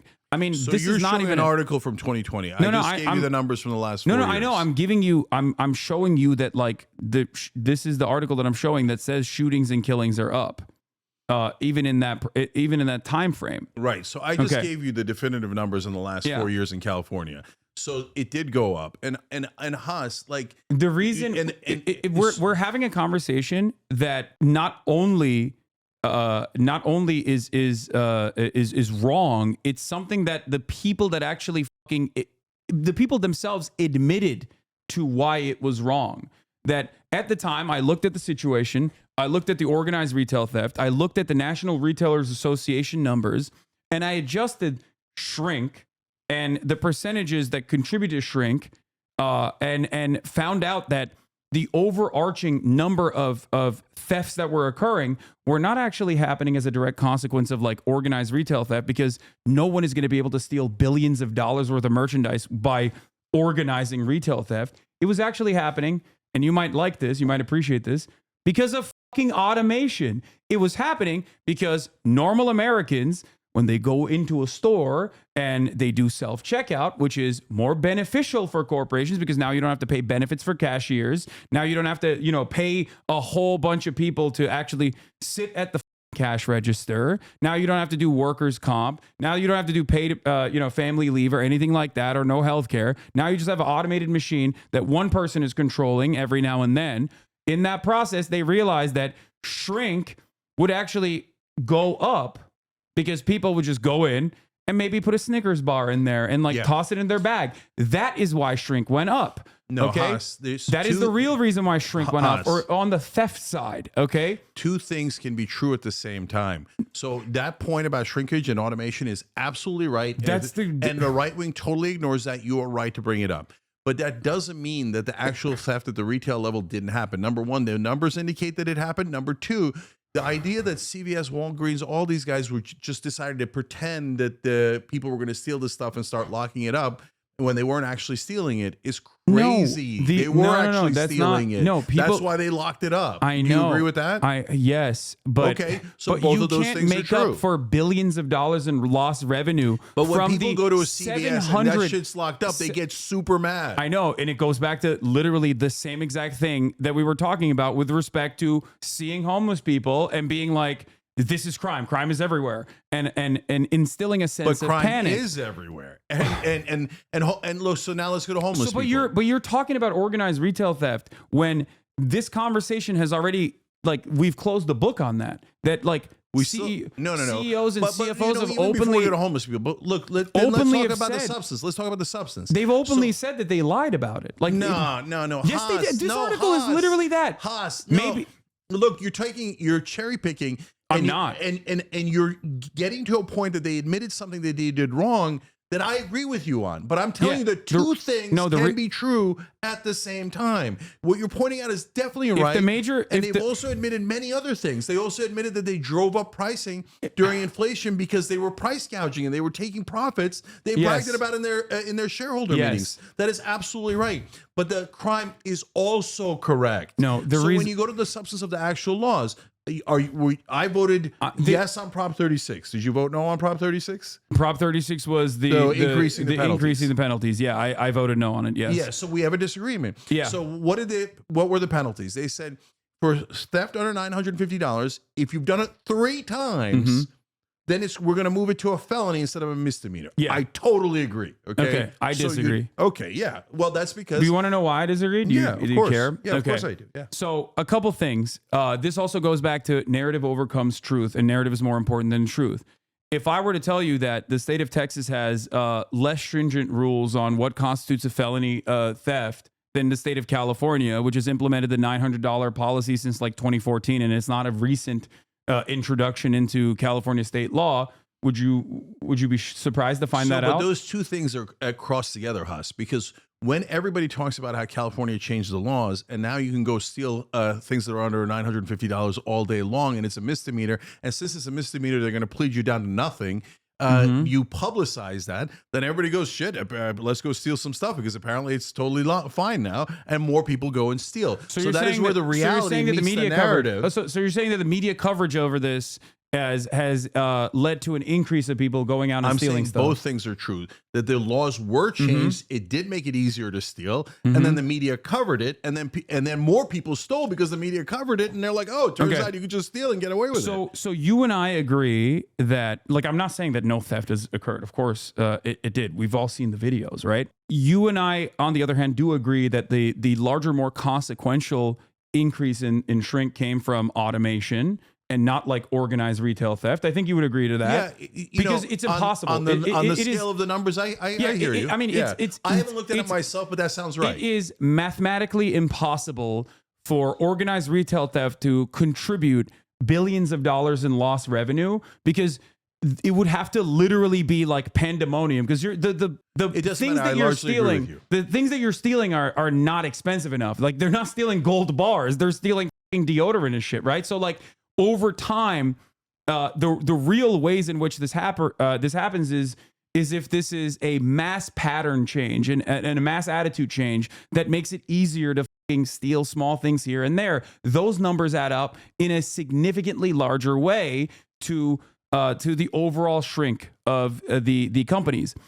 They know that. They already baked that into their profit margins because it's still cheaper for them to lay off a shit ton of their employees and allow some people to fucking steal, and it contributes to the shrink. What they also did, and this is not just the, Walgreens wasn't the only one, or CVS wasn't the only one. There was a brick and mortar retail is incredibly expensive.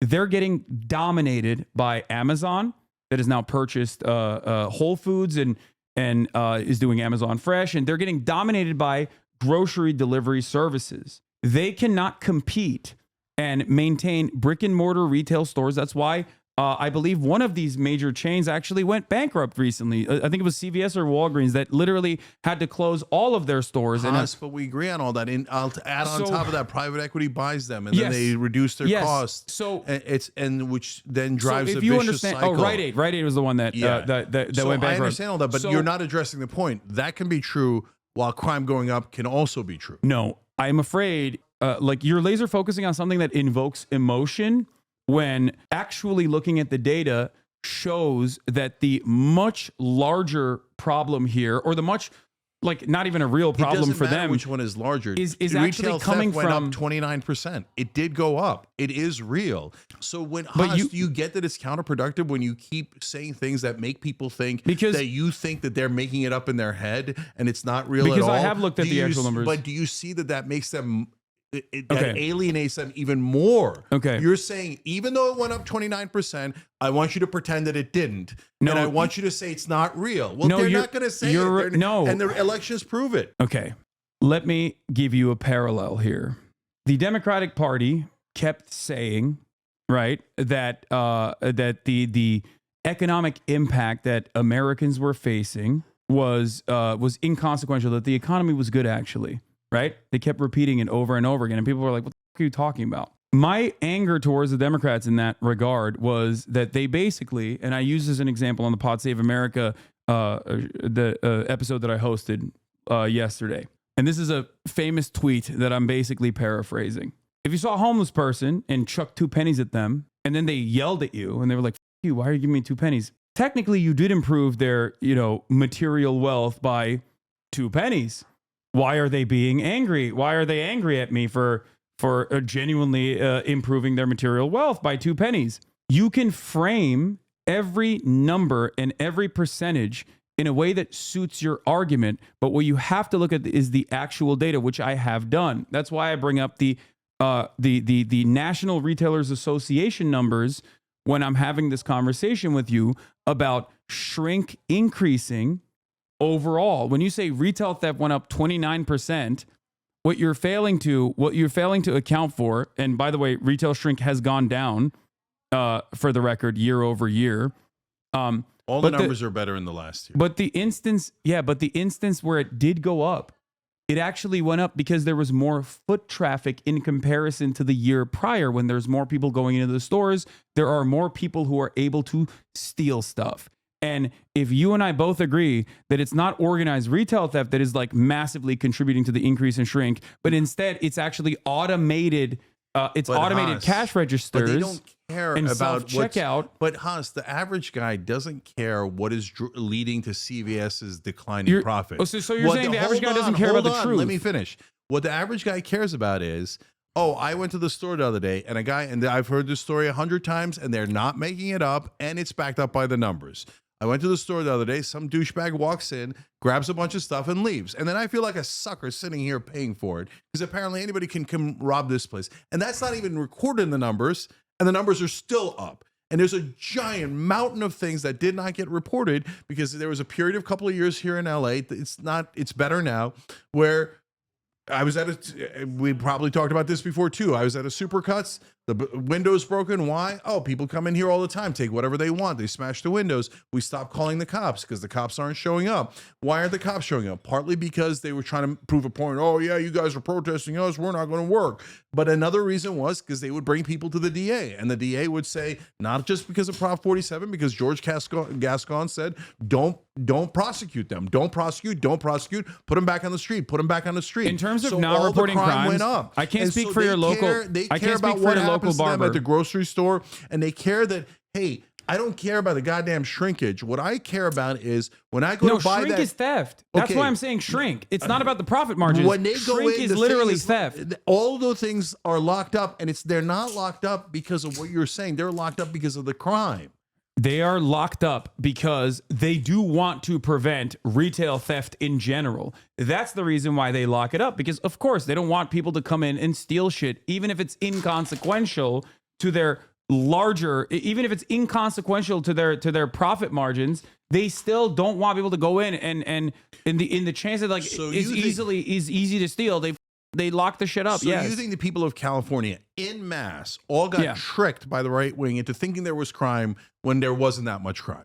I think that people saw homelessness and diminishing material conditions for a lot of working class Californians and it's not an accident that blue areas and blue cities are significantly more swinging to the right than red cities were, or red states were in general. They saw homelessness directly caused by the housing market being completely unsustainable And they attributed that to an increase of violent crime happening everywhere and it being bedlam when the data doesn't show that reality at all. And to make up for that massive gap in the data, to make up for the massive gap in the data by saying, oh, people are simply not reporting crimes when we're talking but I'm about. telling you, the data does back it up. I've proven it overwhelmingly. I don't know. And then on top of that, there's another mountain of unreported crime. But I don't even need the unreported crime. The crime went up. Look. The I don't know where your data is coming from. Public Policy Institute of California. So you could look it up. Crime on the cars. 43% on auto theft over the last 4 years. Yeah. 52% on car parts. And you keep telling them it didn't happen when their catalytic converter got stolen. They know what happened. Now let's go to homelessness. So that's again like the trans ad at the end of the campaign. It's in my opinion, it's a combination. The Public Policy Institute of California, is that what you're talking about? Is that where you got this information from? Yeah. That California's violent crime rate rose somewhat in 2023 and remains above pre-pandemic levels. This is what you're talking about, right? So look, keep going down. You see, okay. Right? So California's overall violent crime rate by 1.7 increased by 1.7 from 495 crimes in 2020 to 503 in 2023. Yep. Like the rest of the nation, California saw a jump in violent crime in the first year of the pandemic. The state's violent crime rate is still up by 15.4% compared to 2019. This is what you're talking about. Exactly what I said. 15% since 2019. Okay. And then you see violent crime, you see homicide, you see home burglaries go down, but so this is commercial burglaries go up. This is from 2023. So they're saying the 2023 numbers are better. That's why I've been saying throughout the 2023 numbers are better, right? But what they're saying is when you look at 2024 numbers are better. The recent numbers. Yeah, the latest numbers. The latest numbers, they're saying anyway. Yes. So the last 4 years, though, when you look at pre-pandemic to now, all the numbers are much worse. Okay. Oh, no, not all the numbers. Almost all the numbers. So when you go to homelessness, I don't think this is just from Oakland. This is across the board, chat. That's California. Yeah, this is California. They're saying they adjusted it to the Oakland Police Department incomplete reporting. Yeah, look, you can make all the excuses you want, okay, but those are real numbers. No, I'm not addressing to you. I'm addressing to whoever said that. Yes. Okay, so look, now when you turn to homelessness, again, we have, in my opinion, the corporate left. There is no corporate left. The corporate Democrats, right, and they what I would call the extreme left. Get together.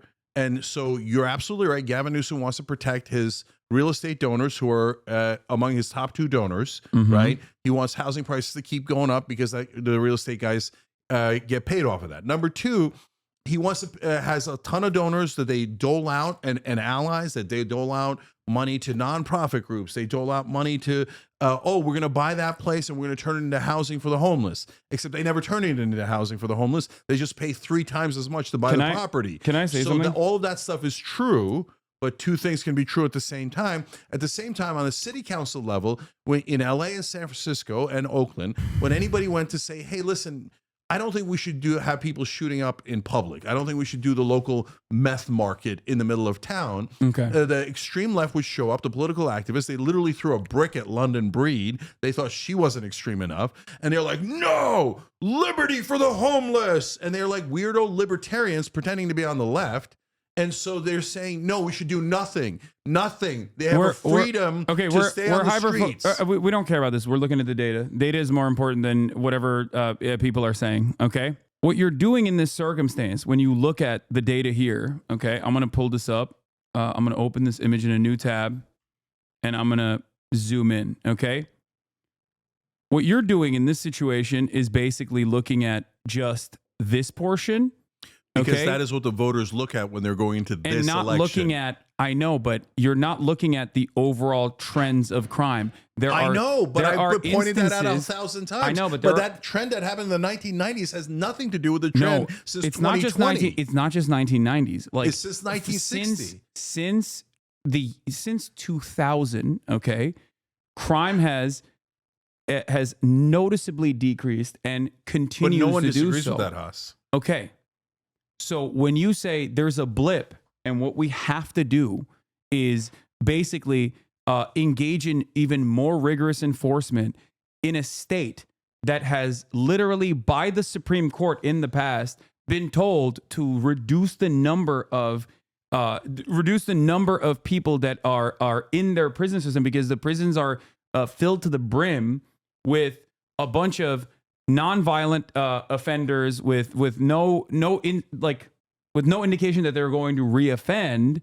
But that's not what has happened at all. Saying that, no, these are recidivists, Haas. That's why Prop 36 fixes the problem of recidivism. If you've done it 3 times, brother, you're a recidivist. See, this is where we totally, completely disagree with one another. If you think that like the 3 strikes rule in any sort of implementation of like, it goes from misdemeanor to felony, absolutely, more aggressive prosecution and more draconian punishments being implemented are a demonstrable failure universally. That's the reason why America has a higher rate of recidivism than all of the other comparable OECD nations that have significantly more tolerant approaches and significantly better solutions in terms of identifying why crime happens, which is poverty. You're conflating 2 different issues. I'm not. America's prison system is awful. It needs massive reform. There's no reason for us to have this brutal, stupid system. It contributes to a lot of the problems that we're having. But at the same time, when you say, hey, if you do this 3 times, 4 times, 8 times, 9 times, I'm still going to keep it a misdemeanor. That doesn't have anything to do with the state of our prisons. I'm not telling you to. Does. No, hold on. I'm not That's telling the reason why they're doing it. I'm not telling you to beat those guys. I'm not telling you to torture those guys. I'm not telling you to put them in jail for the rest of their lives. This is not 3 strikes and you're out. This is 3 strikes and it's a felony, brother. It's a felony. You're saying 18 strikes. That motherfucker goes into the store, robs it 18 times, and you're still going to call it a misdemeanor? Do you agree with the crime bill now of Joe Biden, the architect of the crime bill, like crime control bill? That was a successful method. So that is a complicated calculus, because back then what they would do is they would say, and this is what I hated, and this is the criminal justice reform that I wanted, which is, oh, you smoked marijuana. That's it. We're putting you in prison for 20 years. What the? No, I don't agree on marijuana. That's not what I asked. That's not what I asked. But you're asking me a bill that has all these different parts. Some parts I agree with and some parts I don't agree with. I'm asking you a very specific component of the bill, 3 strikes law, which means that if 3 strikes and you're out forever, no, I don't agree with that. Okay. So, but you do agree. That's a life sentence. Okay. I'm not saying that. This is 3 strikes but you do and it's agree a felony. But you do agree in adding more aggressive, adding like a felony attachment, more aggressive to punishment. Okay, not brutal punishment, not weirdo torture punishment, but normal aggressive punishment. Okay, to recidivists. Why don't you agree with the 3 strikes law on principle? Because it's too draconian and it doesn't match proportionally the crime. Because your 3rd strike, like happened in Louisiana, was a guy who stole a slice of pizza, got a life sentence. No, that's disproportionate. When you smoke marijuana and they give you a life sentence or 20 years or 10 years or even 1 day, that's disproportionate. So for you, it's $900. So we want a criminal justice reform to bring us back into moderation, not to bring it back to a different extreme, the opposite extreme. Okay. Petty theft being considered a felony is something that you're on board with, as long as it's not just like a slice of pizza. No, as long as you're doing it over and over again. So if somebody goes and steals something, they're a kid, they're 14, do I want that to haunt them the rest of their lives? No, I don't. Okay. But somebody's 27 and they've now committed 8 robberies of stuff that's $850. And if you let him out, you're an idiot, you're a schmuck, and he should come to your house and rob that house over and over and over again, because you're saying, I'm cool with it. And I'm not cool with it. You do it 3 times, that means you're a fucking criminal. This was not an accident. You did it on purpose. And I'm not saying throw the book at you. I'm just saying it's obviously a felony. If you can't understand that that's the moderate position, then you're out of step with the voters. Okay. So the reason why I have a different approach to this than you, I think, is because I understand the state of the California prison structure, and I understand that California already has some pretty awful and draconian punishments that they implement, and that is the disagreement here. I understand that the crime apprehension method, the best possible way to reduce crime, is by improving some of the most consequential aspects that cause people to go and do crime. I don't think that people do crime because they're like evil people. I think they do it because in the overwhelming majority of circumstances, they are a victim of their material conditions. They're a victim of circumstance. No, you're going too far. Wait, what do you mean? So does poverty contribute to crime? Of course it does. So when the right wing says, "Oh no, it's just like evil, demon possessed people, and their socioeconomic condition has nothing to do with it," that's absurd. Of course, poverty causes crime to some degree, but you're taking a macro issue and applying it to a micro case. So when the guy goes in and hits a woman in the face with a brick, that's not because his material conditions were problematic. That guy's got mental issues, okay?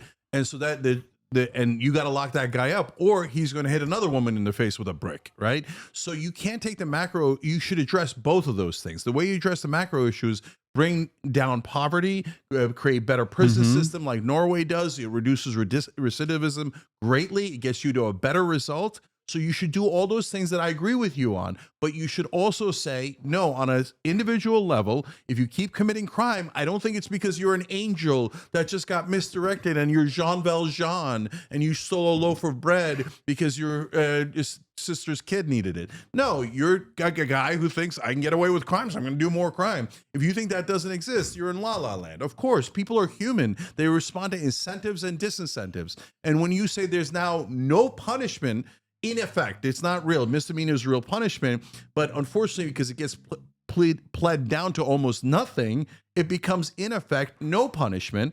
Of course, normal human beings are going to react by going, "Okay, I guess it's illegal to steal now." Okay, but since I thought we established this basis that in terms of retail theft being like you're pairing up numbers that don't actually add up to a hyper-specific anecdote of a serial criminal that you've made up in your mind. You're making I'm not making it up. It's in the numbers. No, it's not in the numbers because we disagree. I think the broader the broader scope of this analysis requires you to look at the actual ways in which retail theft is occurring and what is the actual contributor to the problem. A huge percentage of the crime is committed by recidivists. I don't remember the number off the top of my head, but you guys could look it up. No, but in the grand scheme of things, it's not one. There's no world in which one singular person is responsible, or 1,000 people are responsible for the brunt of the overwhelming majority of majority of retail theft. When you say, Haas, that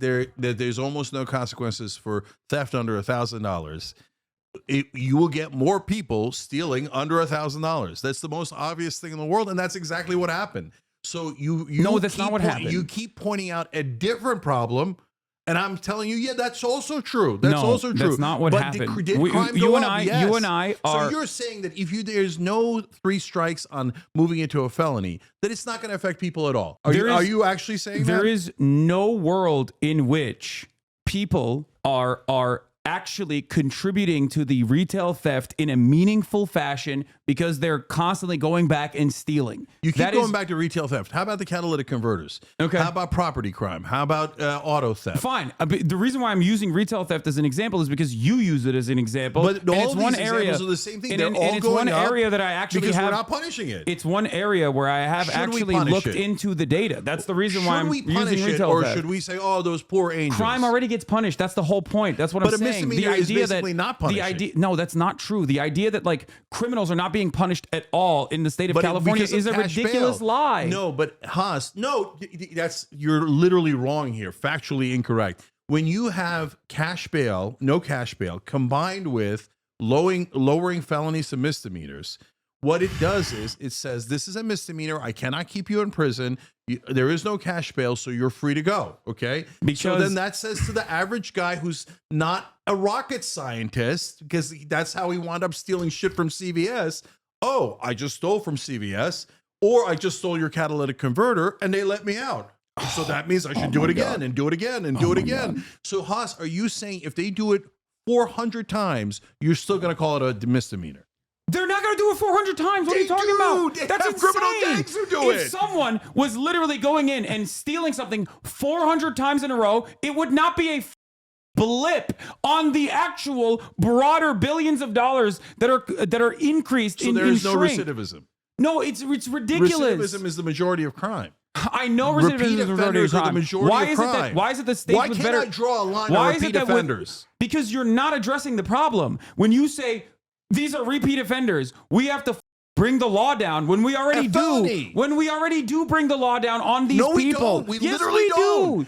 A You live in misdemeanor gets pled down You're to talking nothing. about a state that has some of the highest percentage of incarcerated in comparison to the rest of the fucking planet, and you're making it seem as though California is letting criminals roam free. But it's they just did. a They falsehood. literally, Gavin Newsom let out tons of criminals, and then he said, "Oh, I'm saving $150 million." That's great. Okay. Thank you for bringing that up. You, in the past, falsely said that Gavin Newsom is letting 75,000 prisoners roam the streets. Okay, Tell me how much he released from the prisons. Do you He's know like Bane from like Batman. Do you know the structure in which this prisoner release program works? Do you think that it just means like, oh, you're a rapist? Go ahead, be free. I never said that. Okay, you're a thief. No, go ahead, be free. No, they're saying, hey, you have not served your time, but Gavin Newsom would like to save more money so he can give more of it to his donors. So Great. we're going to let you out of Great. prison, even though you didn't serve your time. That's how it happened? No, that's not how it happened. They looked at people with less likelihood to reoffend, and they actually still went through the same exact process that you normally go through in a state where They changed the law, the penalties. Haas. It can't in a be the same state- process if in they a change the law. No, the process is still the same. They just shortened the sentences in a state where sentences are already so fucking long. We're talking about people who are going to spend 30 years in prison, and they've And spent why 20, were they going to spend 30 years and in they've prison? spent 20 why years. were they going to spend 30 years? Because they stole pizza? No, because they committed rape I or don't, murder. No, just listen. I'm using 30 as a number. I'm giving you 30. It could be 5 years in prison. Okay. They were going to spend 5 years in prison. They've spent 3 already. So now they've actually put them in front of a parole board ahead of time instead of serving out the 5 years of their prison sentence. That's right. And they're letting them go too early. That's right. I think they should serve their sentences. They should serve 5 years in prison. You think the extra 2 years? You know what the hell they got the 5 years for? The extra Look, guys, you can steal. I do know. I do know.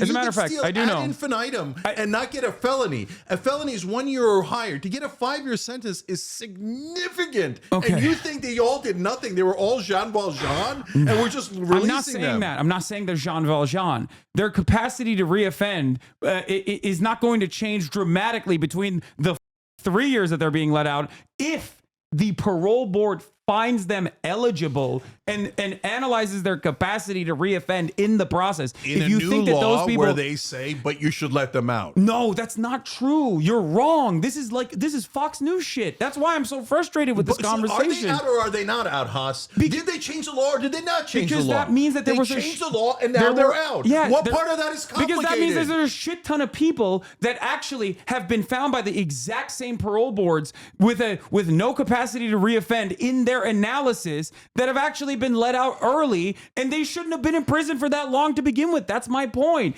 If you think that So they literally let out criminals that you think should be let out, even though you don't know any of their cases. Because I don't believe in the idea that there is a major difference between someone serving a 5-year sentence and a 3-year sentence. So you think all the sentences should be same lower, people, which creates yes. a disincentive, which No, it creates an doesn't. incentive for more crime. If that was the case, then there would be significantly more crime in every other country on the planet than the United States of America. No, their system is entirely objectively different.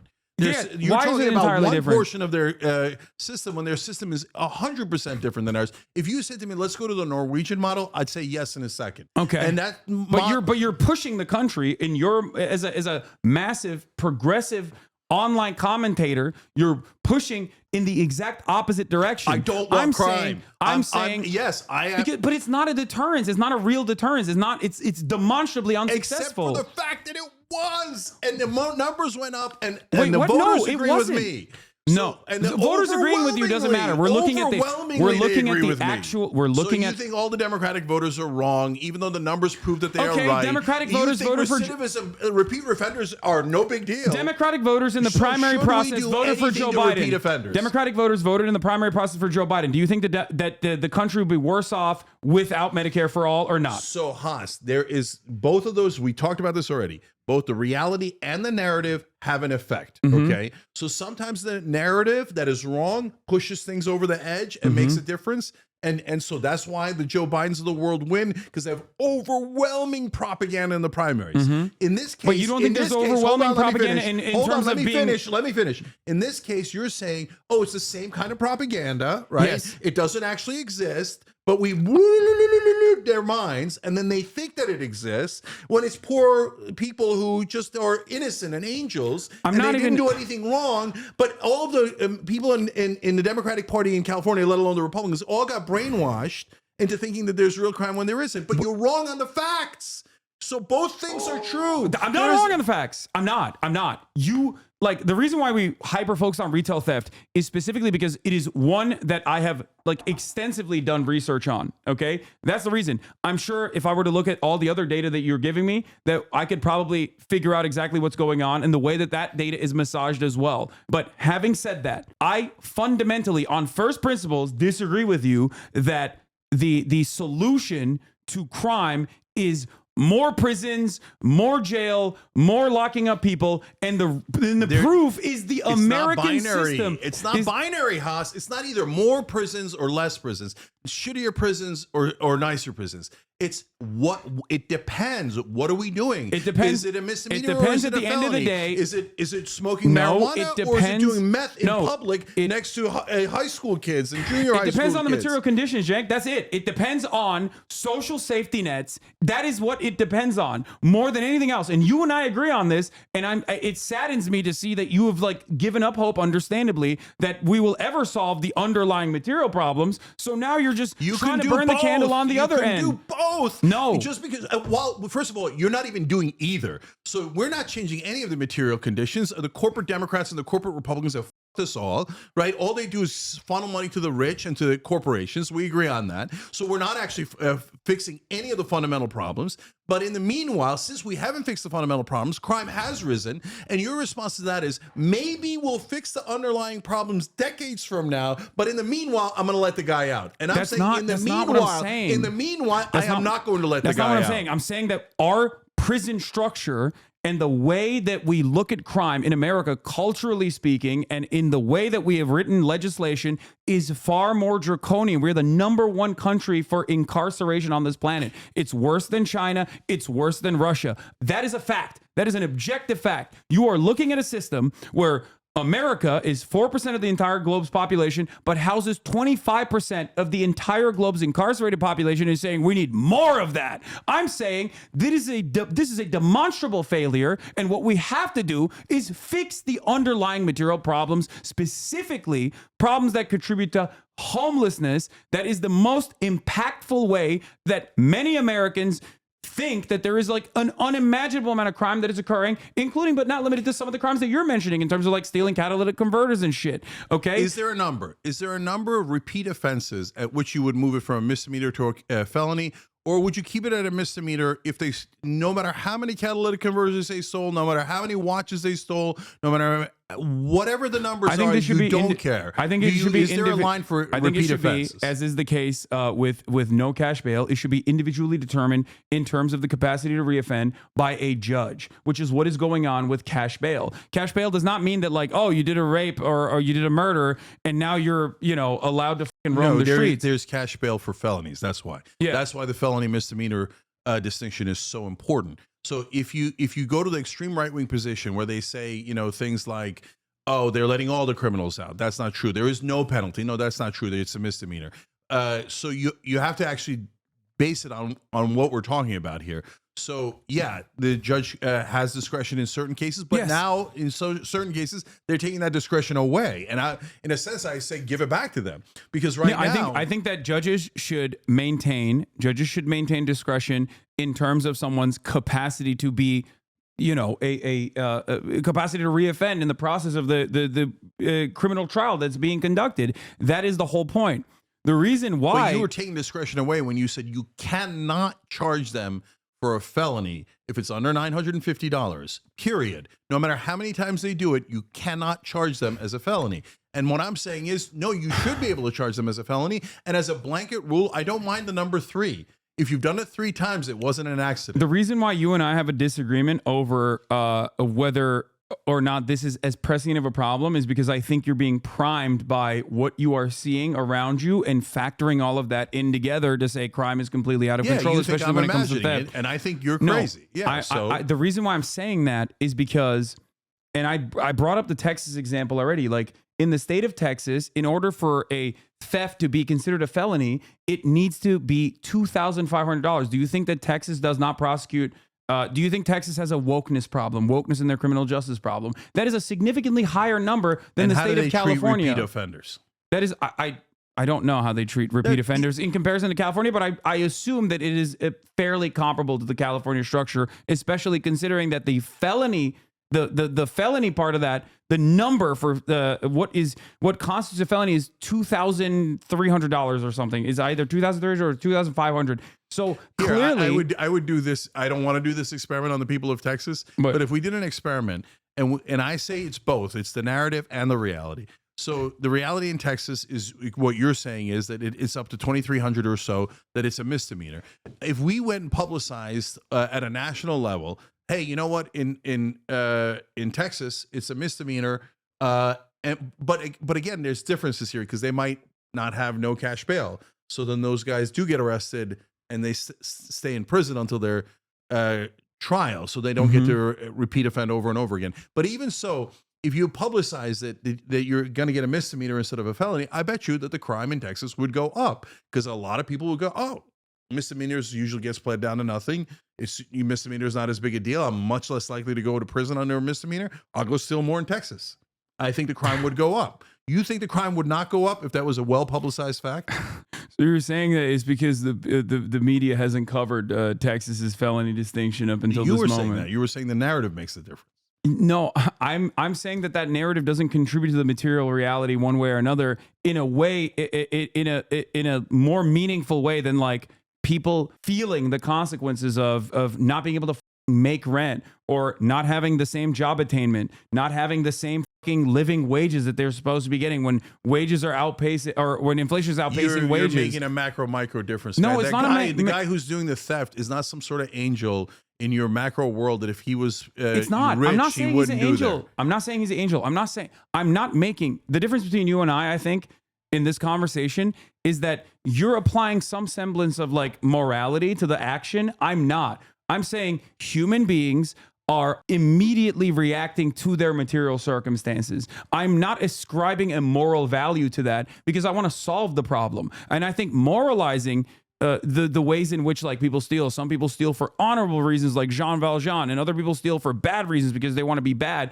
is silly. I look at the data, I look at the actual problem, and I want to solve the problem. And I think moralizing or trying to dive in and trying to dive into the mind of like one criminal over the other is actually silly. And that's not how legislation is written anyway, because if you were to write legislation that way, when people do write legislation that way, you arrive at a whole bunch of things that you disagree with as well, like in the crime control bill. You arrive at people being like, well, those evil people are smoking marijuana and marijuana kills, and that's why they have to be locked up in prison forever. That's how we arrived at 25% of the entire incarcerated population of the planet being incarcerated in the United States of America. So look, I attribute both things. The incentives and disincentives matter. So if you say, hey, there's going to be less punishment for something, you will get more of that thing. If you say there's going to be more punishment of a thing, you will get less of that thing. If you disagree with that, you're literally disagreeing with human nature. Then on the moral component, which is a separate factor, on that factor, crime is literally us as a society saying we find that to be immoral and unacceptable. You are not allowed to do that. You are not allowed to take from that guy when you didn't earn it. That is an immoral act and it is an illegal act. That is literally what crime is. You're not allowed to rape that woman just because you wanted it. It is illegal and immoral. You cannot go into his house and take his shit. That is immoral and illegal. By definition, crime is about morality. Then the question is, where do we draw the lines on what we think is right and wrong? And what I'm saying to you is I'm drawing them in a different place than you are. I'm drawing them in a place where the great majority of Americans are. And I'm drawing them in a place where I say, let's go solve those macro issues that you and I agree on so that there's less crime overall. And let's do it right. Okay. But in the meanwhile, yes, I am saying you are not allowed to. It is immoral to smash a woman's face with a brick, to smear shit on a woman's face, things that people literally walked on in New York. It's a misdemeanor now. You walk, no cash bail. You walk, and people got sick of people walking, and that's why you lost California in spectacular fashion. That is exactly as I predicted. 36 passed with 70% of the vote. I don't agree that people who engage in violent felony assault should be able to immediately Is it a morality walk issue? away. It's like in terms of letting that person walk away, you are constantly in greater danger to society. I don't agree with that. So it is immoral. Yes, I think that. So crime is a morality. Yes, issue. but when you are legislating or when you are actually trying to figure out a way to reduce the number of crime, you can't just sit there and be like, well, that's immoral. Then, okay, then kill that person. We should kill that person. No, you're going to an extreme. No, I'm not going to an extreme. You're going to an extreme. I literally told you earlier. What was my rule? What was the rule I said? It has to be using your proportional. argument and No, it's moving it to a proportional. logical conclusion, which is we should I don't lock want away that person. extremeness. We should lock away that person permanently because that person has done a crime. That's what happens when you. That's not logical at all. That's what happens when you moralize. The punishment no, you don't. Punishment has to be appropriate and proportional to the crime. So it is not a moral position to say you stole a slice of pizza, so I'm going to take your freedom away forever. That is not a moral position. But it's also not a moral position to say you can steal any fucking pizza you like. So what's the right answer? The right answer in that case is a misdemeanor. Sometimes misdemeanors make sense. Okay, but here's the thing. We already have rules in the books that have clearly not contributed to fixing this problem. And I'm not saying that the solution is to just abolish the principle of crime, right? I'm not saying that at all. I'm simply stating that, well, come on, Cenk. Okay. Of course you're not saying that. My anger and my frustration is that we keep looking at wrong solutions and moving away from the actual, like, genuinely successful solutions in reducing the number of crimes that happen, whether it be property theft or whether it be any sort of violent crimes at all. And the example is out there in every other OECD nation.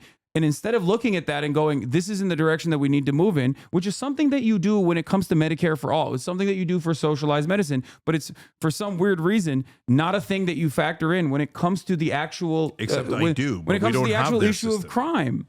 I've said like 8 times I do, and I want to go towards their system, but we don't have that holistic system. We don't have the safety It's not even net. holistic. We don't have any of that. I know. We don't have the right prisons. So give me a bill that fixes our prisons, and I'll say yes. Give me a bill that reforms police training, and I'll say yes. Give me a bill that says let's spend more money on mental health, and I'll say yes. But if you just give me a bill that says let's let the criminals go, I say no. Okay, felonies after 3 strikes, easy. Everyone, the overwhelming majority of the voters agree, and they are right.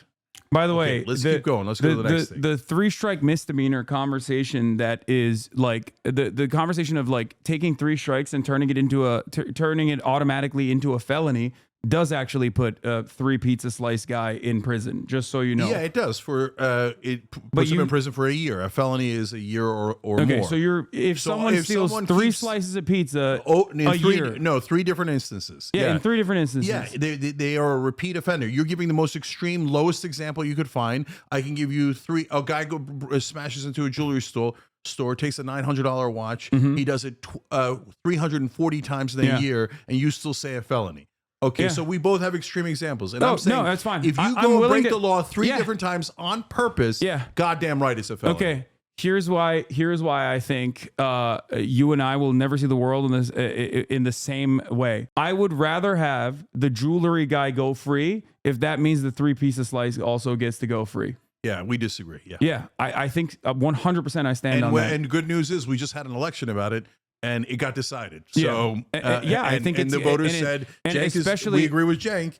We're not willing to let you rob every place blind because you're worried about the 3 pizza guy. Yeah, and the reason why I disagree with you on this is because, and it's something that you agree with me on as well, that's not even the solution to the problem. The solution to the problem part is of the solution. The solution to the problem would be, food banks, and the solution to the jewelry theft guy. But the food bank is not going to solve the repeat offender guy. That guy's out of control.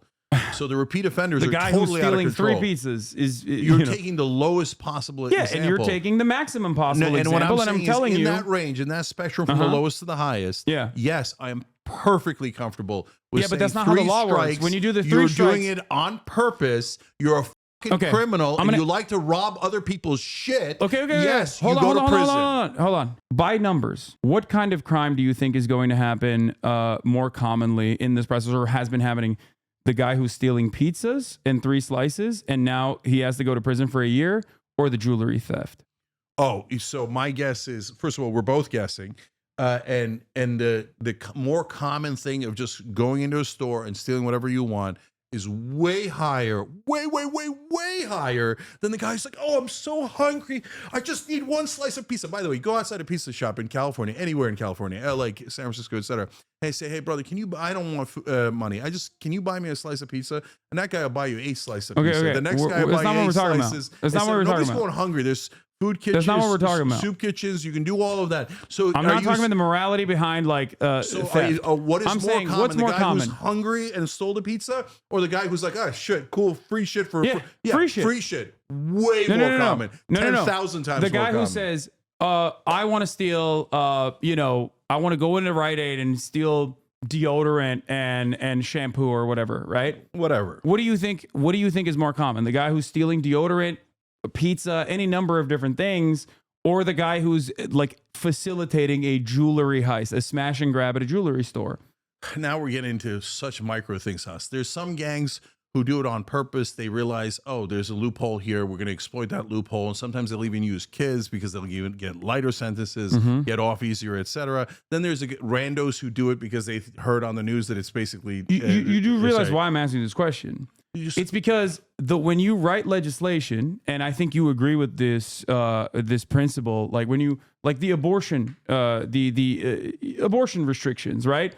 There's a reason why people say this should be left between a doctor and the patient, right? Because any kind of legislative hurdle that you put in place of this routine medical process, by hyper focusing on like late term abortions or 3rd trimester abortions, which is 1% of abortions overall, and in every single circumstance, it's happening because there is like a serious threat to the carrier, and not like a fun abortion that someone is having after carrying the pregnancy for 9 months. The reason why we don't want to put a legislative hurdle in front of it is because a lot of people become victim in that process because of the legislative hurdles. And the same principle applies in criminal justice. When you are going in the direction of more stringent penalties and a more draconian implementation of the law, the pre-existing law, you are going to put a lot of people that even you yourself consider to be like innocent victims of material circumstance in prison and explode the prison population.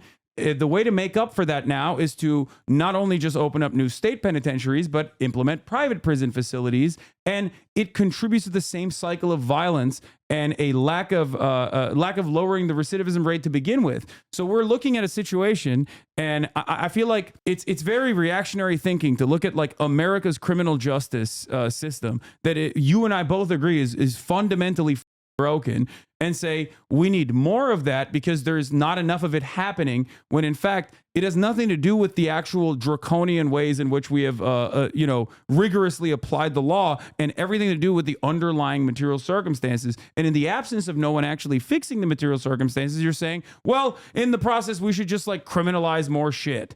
And I think I'm not sure I understood what you're saying, but I'll address a couple of things. First of all, on the abortion analogy, I think that abortion should be illegal in the 3rd trimester. But there should be, of course, an exception for the life and health of the mother that the doctor decides along with the mom. And if the Republicans say, no, that's too broad an exception, okay, we could have that debate. So, but I'm not sure how it relates to this. So, I'm not even in favor of like criminalizing abortions in the 3rd trimester. I think that's fine. We disagree on that. Yeah. So, and again, but do you understand why? Happens, but the great majority of the American people agree with me on that. Yeah.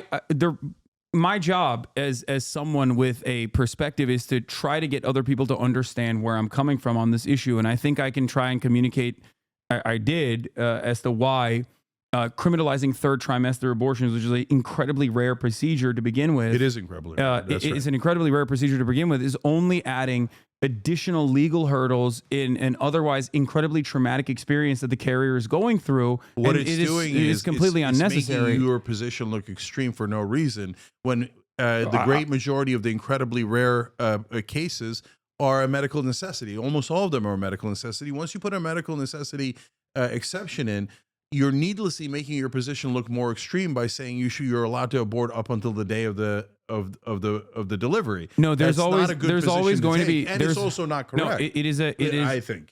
You cannot get a third trimester abortion that is not already an incredibly complicated medical procedure. That's right, because which it's is why illegal. no, It is illegal. no, it's not because it's illegal. There are states where there's no legal restrictions on third trimester There should abortions.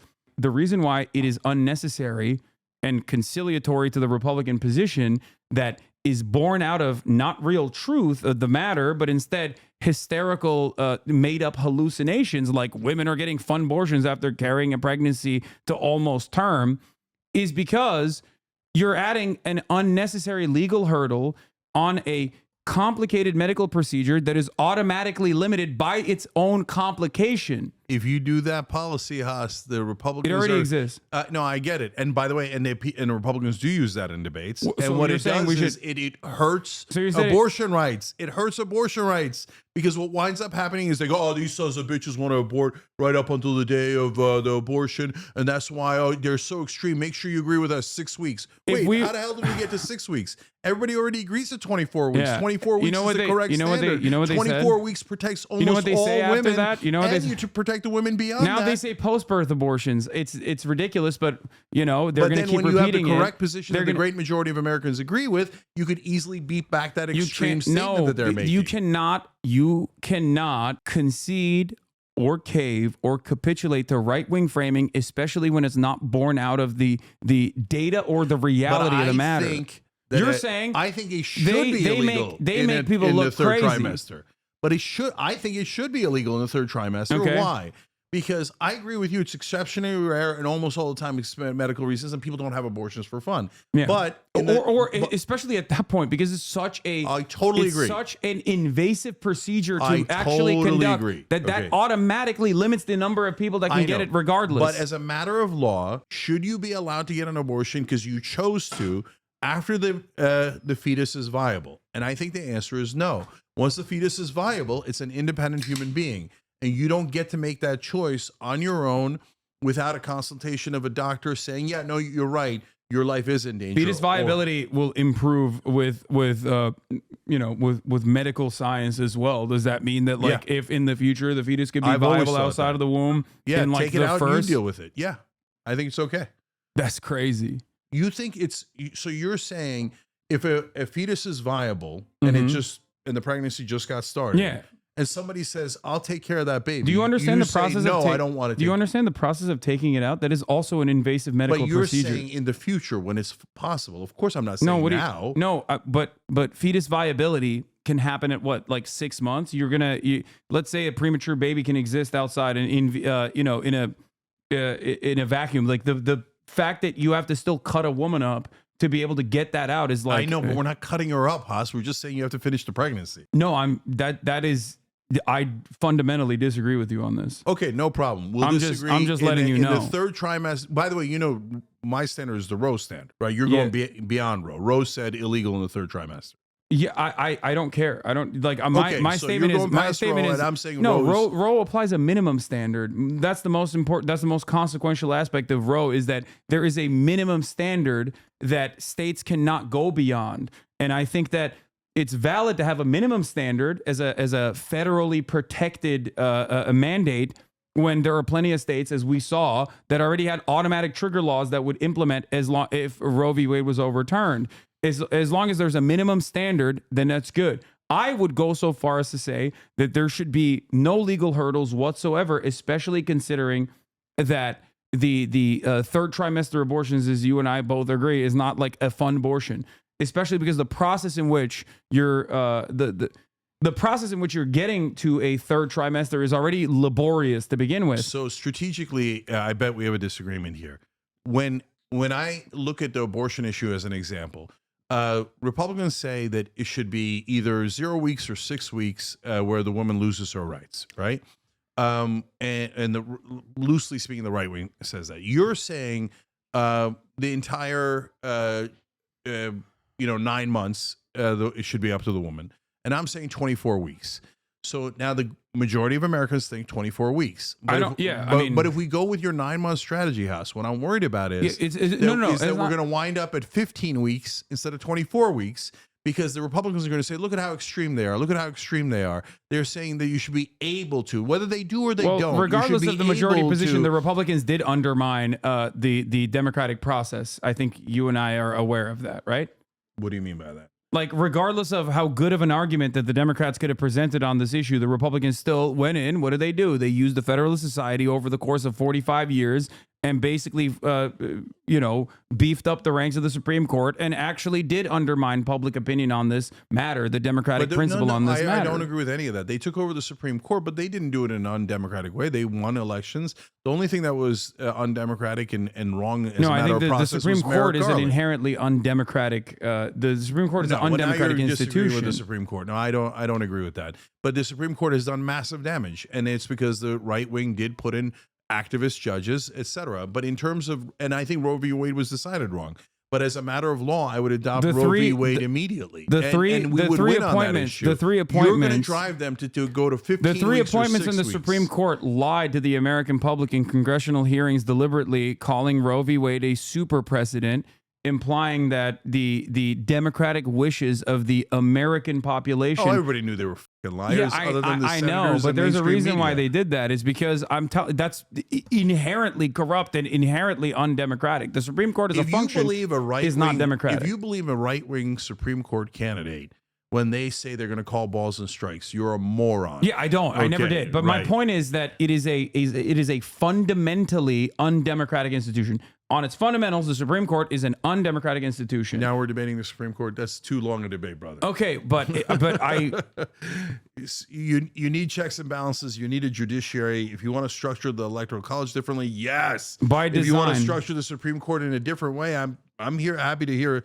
suggestions, but those obviously aren't realistic. okay. The Electoral College is way more realistic, and we should definitely get rid of it. I'm just using it as an example. But this redoing the Supreme Court is totally unrealistic. What upsets me about how things have turned out in the last decade or so is that, as your nephew and a fan of your commentary, I think you have in some instances basically lost the enthusiasm to continue putting up a fight against Republican framing, and have decided that, like, the democratic wishes, and I don't know if this is your own personal perspective has changed over time, but I feel like we are fundamentally at odds. If there is any sort of real reason, if you think that there's any sort of like validity to right-wing framing on issues, I don't think so. Okay, so now that's your perspective, and everybody Yeah. lives in different bubbles. Now let me tell you my perspective and how I view it, right?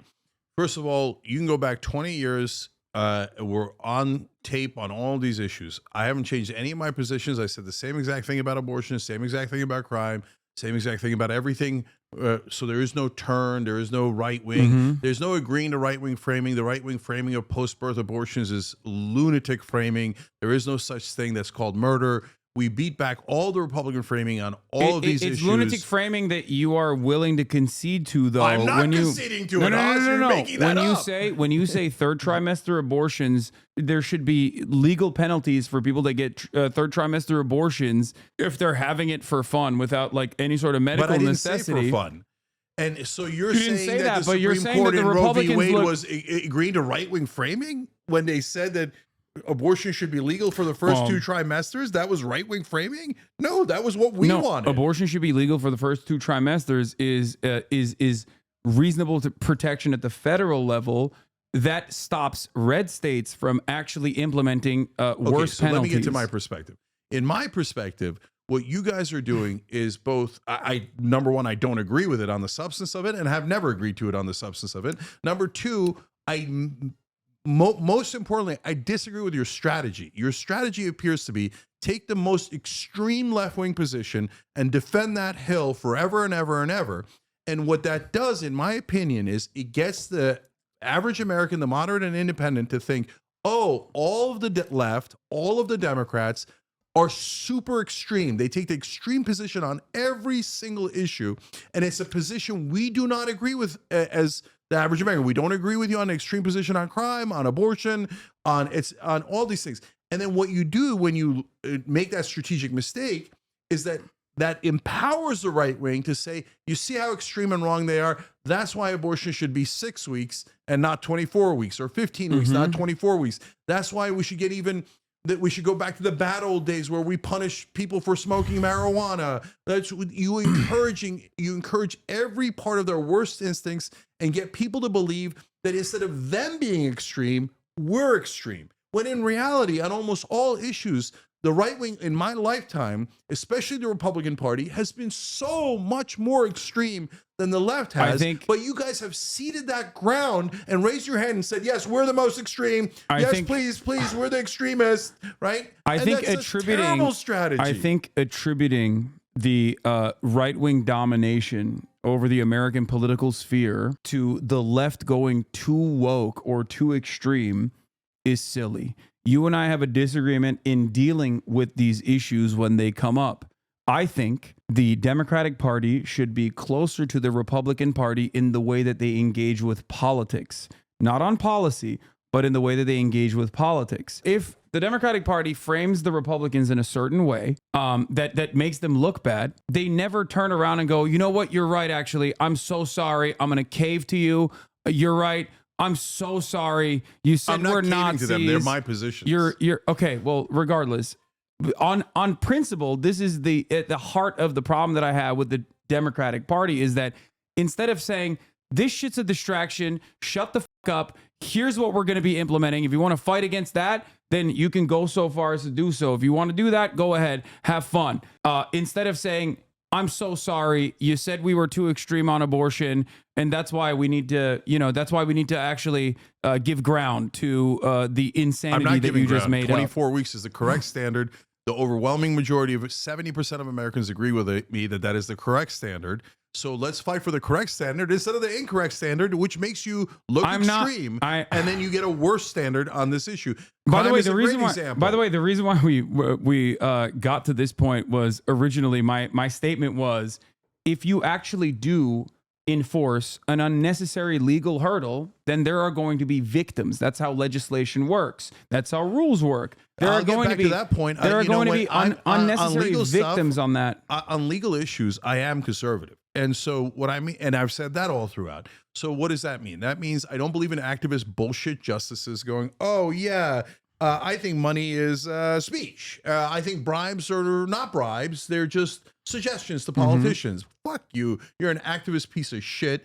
And that doesn't make any sense at all for you to redefine bribery as perfectly legal First Amendment rights. Bullshit. It led to corporate rule. Same activist judges that made those decisions in Bellotti and Buckley then turn around in Roe v. Wade and go, oh yeah, it turns out that the Constitution talks about trimesters. The Constitution doesn't talk about trimesters. You just made that up. Okay, so now when you get to crime, one would say that it was activist the liberal judges. principle that we're all taught is that better to let one innocent person go free. 99 guilty people go free. That's your pizza analogy. 99 people go free. One would say and I Brown say, v. no, Board I of don't think that's moral. One would say that Brown v. Board of Education was also activist judges on the other side. I don't care if there are activist judges that are actually progressive, but I do still think that fundamentally the Supreme Court Board of Education actually looked at what the Constitution said, and it said equality is not unclear. This document clearly states that we should have equality. So the guys pretending that the Constitution says we should be unequal is a lie. It's not true. This is another issue that we fundamentally disagree on. I don't believe that there is any sort of strict interpretation or anything like that. I think that people have their own personal convictions and also the ideology of the party that appointed them, and they advance that agenda regardless, and that like the literalist understanding or the strict textualist understanding is a relatively new phenomena that intellectualizes the right-wing framing. When you get into that, you're going to get into Scalia and all those guys lying through their teeth about strict interpretation. Yeah, they're lying. If they actually did strict interpretation, that would be a different thing. But they don't. They say strict interpretation, and they go, oh, Second Amendment, ignore the whole first half of the sentence, and ignore the part about the militias. I'm just going to make up that it isn't about militias, that everybody's allowed to have a Uzi, right? No, that's not what the Second Amendment says. Loving was also at a time when, like, the Supreme Court also once again did something that was relatively unpopular, and Brown v. Board of Education but they were correct about the Constitution. the people that were passing the laws saying that you couldn't get married other races, they were the ones that were committing an unconstitutional act. They were wrong. So anyways, okay, look, before we go, you're asked about, hey, is it, and everybody online is it a right-wing turn or whatever. I want to clarify something that's important. There are three different parts of what we call Republicans or right-wing, right? So, and we should have different standards. And I'm curious, one of the reasons I'm bringing it up is I'm curious what you think about this. So number one, when you talk, the three different layers are Trump in this new MAGA world, people around Trump, and then the voters, okay? So for the people around Trump have proven in the past that they do not have good intent. Their intent is corporate tax cuts, being, vicious to immigrants, not just, hey, stop the border, not just remain in Mexico, but they've shown in different instances that they hate undocumented immigrants, but they also hate documented immigrants. Steve Bannon, Stephen Miller, et cetera, et cetera. So, so the people around him are going to try to lead him in the wrong direction. I think Trump himself is can go in either direction because he's an empty vessel. He just wants to be popular. The people around him push him to do extreme things, and he did that, and he was perfectly happy to do that. I'm not making any excuses for him, okay? He did a whole heap of extreme stuff in his first term because of the Stephen Millers and the Steve Bannons, et cetera, pushing him in that direction. Is there a small percentage chance that Trump could actually go in the right direction if he thought it made him more popular? Okay. And I say, yes, I think there is a small percentage chance that he could actually go in the right direction if he thinks it'll help him and he doesn't care about ideology at all. He doesn't care about a conservative ideology. He doesn't care about what MAGA ideology is. He will go in a direction that's popular. Okay. Potentially. Okay. Now, but that's both of those things are not as important as the right-wing voters. So what I now see is a different right-wing base. And so I'm curious what you think about this. In 2016, MAGA was Donald Trump is God. Whatever Donald Trump says, even if it's the exact opposite of what I always thought in my life, I'm going to defer to Donald Trump and forget anything I've ever said. And I don't mean on tariffs and stuff like that. A bunch of the corporate Republicans and corporate media pretended that the Republicans didn't like tariffs, pretended that the Republicans loved free trade, that the Republicans loved war, that the Republican voters loved corporations and corporate power. That's not true at all. But there are a bunch of things that Trump would say that was like corporate tax cuts is not populist. It's not popular. Right-wing voters don't even want it. But Trump said, no, give the richest corporations in the world a tax cut. And MAGA said, yes, the rich win again. Thank God. Woo! Right? And that made no sense. So I fought tooth and nail against not just Trump, but MAGA. What I'm seeing now is that there is a genuine portion, not the whole thing, portion of MAGA that is actual right-wing populists.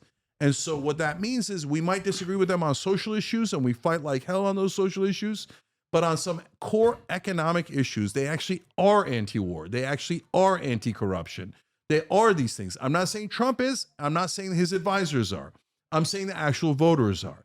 So I don't know if the number is 25%. I don't know if it's 55%. I don't know what the number is, but I don't think it's lower than 25%. And I think that 25% of the new MAGA, if Trump goes, no, I now say that Israel is great. You should all bow your heads to Israel. We're going to pay for their endless wars. And in fact, we're going to help them start a war in Iran. And you guys are going to have to fight that war in Iran. And you're going to have to pay trillions of dollars to fight that war in Iran. I think at least 25% of his base goes, that's not what I signed up for. So I'm curious what your take on that is. Am I crazy in your mind?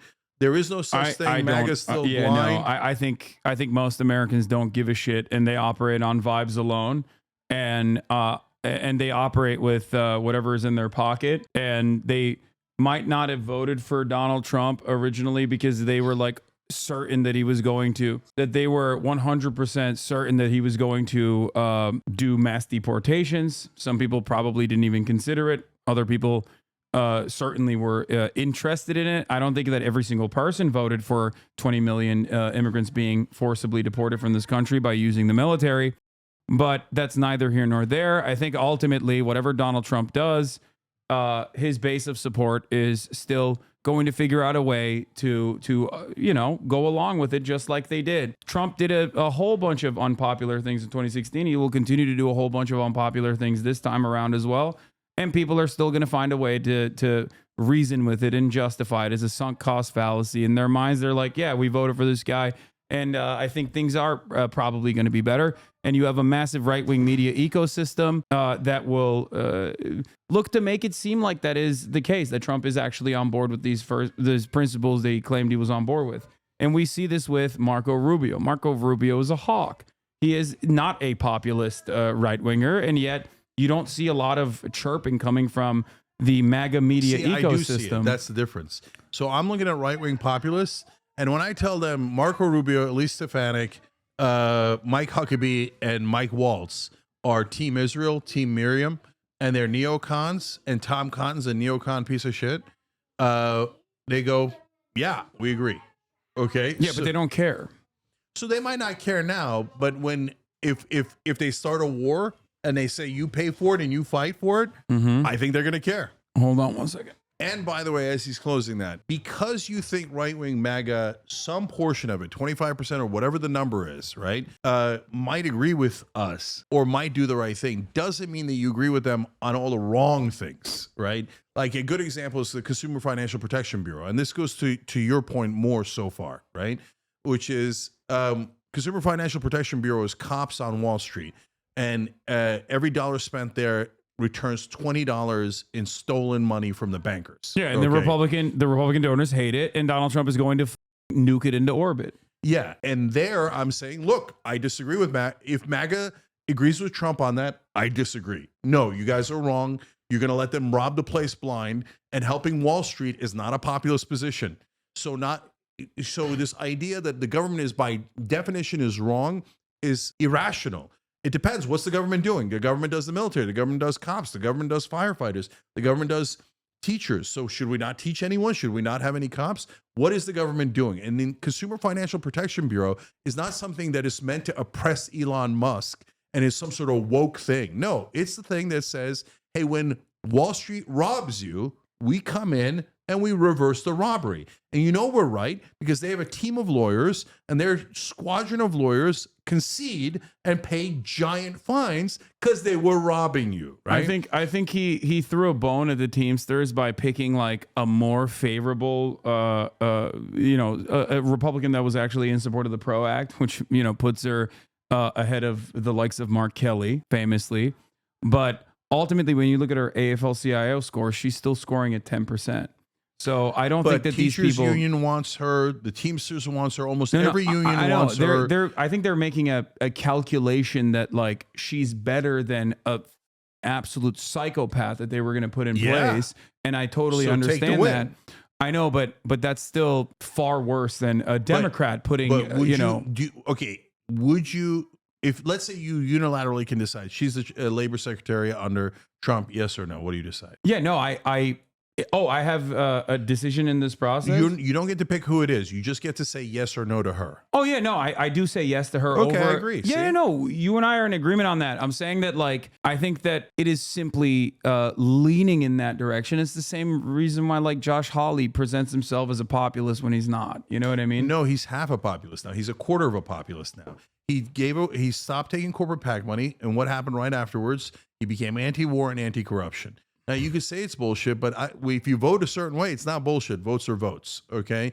So now if you say, on the other hand, I could show you 12 things he does that's fraudulent and actually helps the bankers, I agree with you. Yeah, he comes across great when he's like cutting at, like pharmaceutical CEOs or whatever in a congressional hearing, but ultimately... But that's a huge step up I just don't from think, a squadron of establishment Republicans who were just like corporate robots. No, I think that these guys are recognizing that there is a messaging gap that the Democratic Party has lost. It's the Tucker Carlson phenomenon. I talked about this back when Tucker Carlson had the most popular news broadcast in television, where I said, I warned America and I warned the Democratic Party that like, because you are actively undermining left-wing economic policies and actively undermining left-wing economic, like real economic populism, and you're pushing it away, someone's going to make up for the messaging gap. And it's going to be the right wing. It's going to be the likes of Tucker Carlson who present themselves as falsely in support of these sorts of policies. When push comes to shove, they're not going to do it. So you don't have to vote for Hawley, and I'm not voting for Hawley. But if Holly votes with us or Matt Gaetz votes with us, as toxic as they might be, if they vote with us on, for example, what Gaetz did vote with us on, saying that the president cannot bomb Iran without getting permission from Congress, you take the win, right? You say, all right, okay, I like that Matt Gaetz voted that way, and I like that ultimately Holly they voted. know that they're not going to be disruptive enough. There isn't a big enough coalition in the right that is actively in support of these things. I just don't want us to reject And that's why, when they say yes. Does that make sense? I mean, I understand where you're coming from. I'm just very skeptical because I'm already skeptical when the Democrats even do that. So why the would I not be skeptical when the Republicans do it? I think that they're even less decent than the Democratic Party, and I think the Democratic Party is indecent to begin with. So I agree on all that, and under no circumstances would I naively think, oh my God, I think Hawley and Gaetz are just the most pure people, and so is Trump, and we should vote for them and hope for the best. Cross your fingers, right? And we should trust them on everything. No, but when they say, I agree with you, I have a revolutionary idea, say yes. Okay, so let's see if we can cut the Pentagon. Are they likely to cut the Pentagon? No. But now that they've said that they might cut the Pentagon, when they don't cut the Pentagon, it creates a little bit of pressure for them, right? I don't think it does. That's my point. I we'll see, but I don't think that they're going to cut it. They're just lying because they're better room readers than the Democratic Party is. But you agree that when I said that and Elon agreed and Don Jr. agreed, the reason they agreed is not because of me. They don't give a shit about me. It's because there was thousands and thousands of right-wing populists who said, fuck yeah, right? Yeah, but ultimately it's going to be business as usual is my point.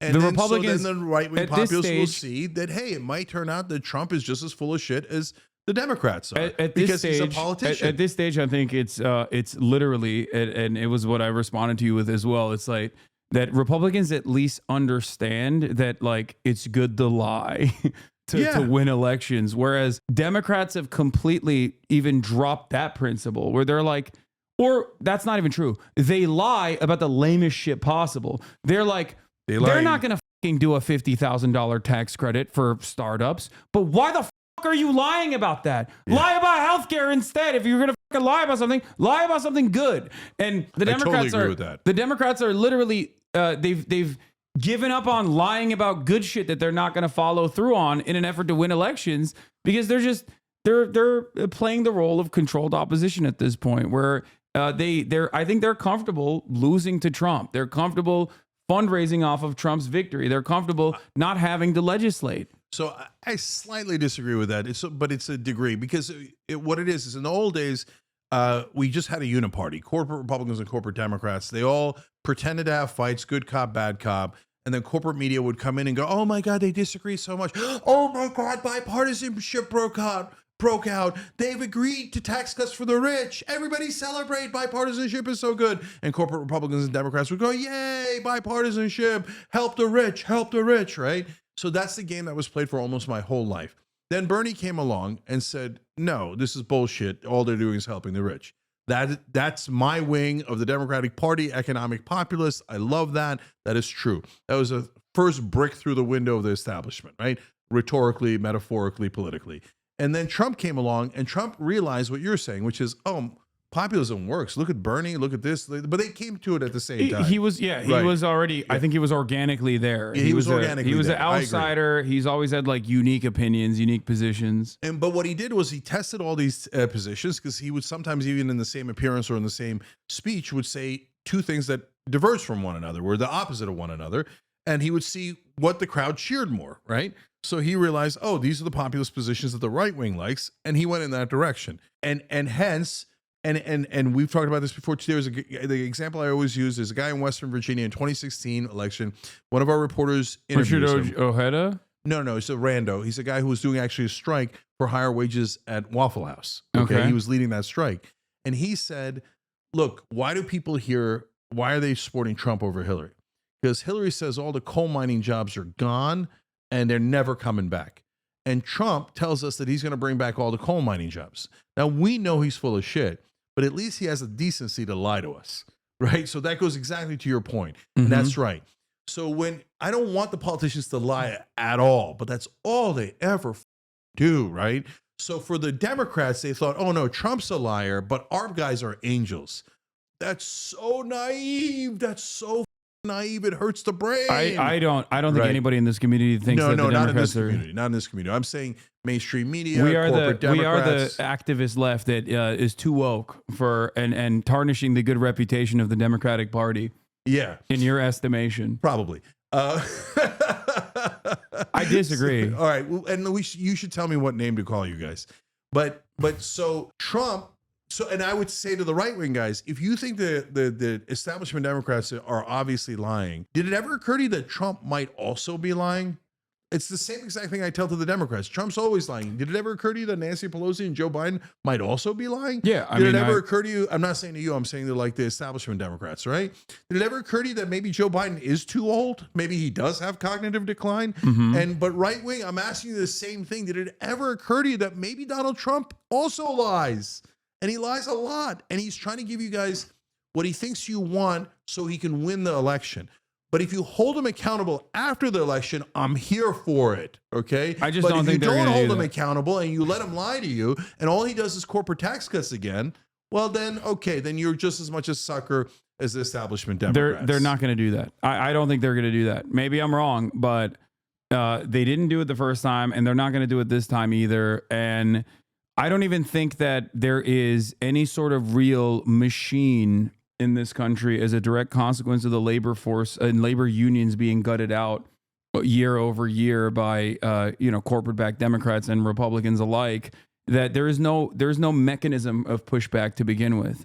And you can do like pussy hat wearing women's marches or whatever, but ultimately it doesn't really change the trajectory of the country. And there is no better demonstration of both uniparty and the inability of either party to actually respond to any sort of public pressure was best demonstrated by the pro-Palestinian movement in this country that was massive. And what the did the Democrats do? They went back, they went to the colleges, and they were like, "You're all Hamas. You love Hamas. You're all backed by Iran."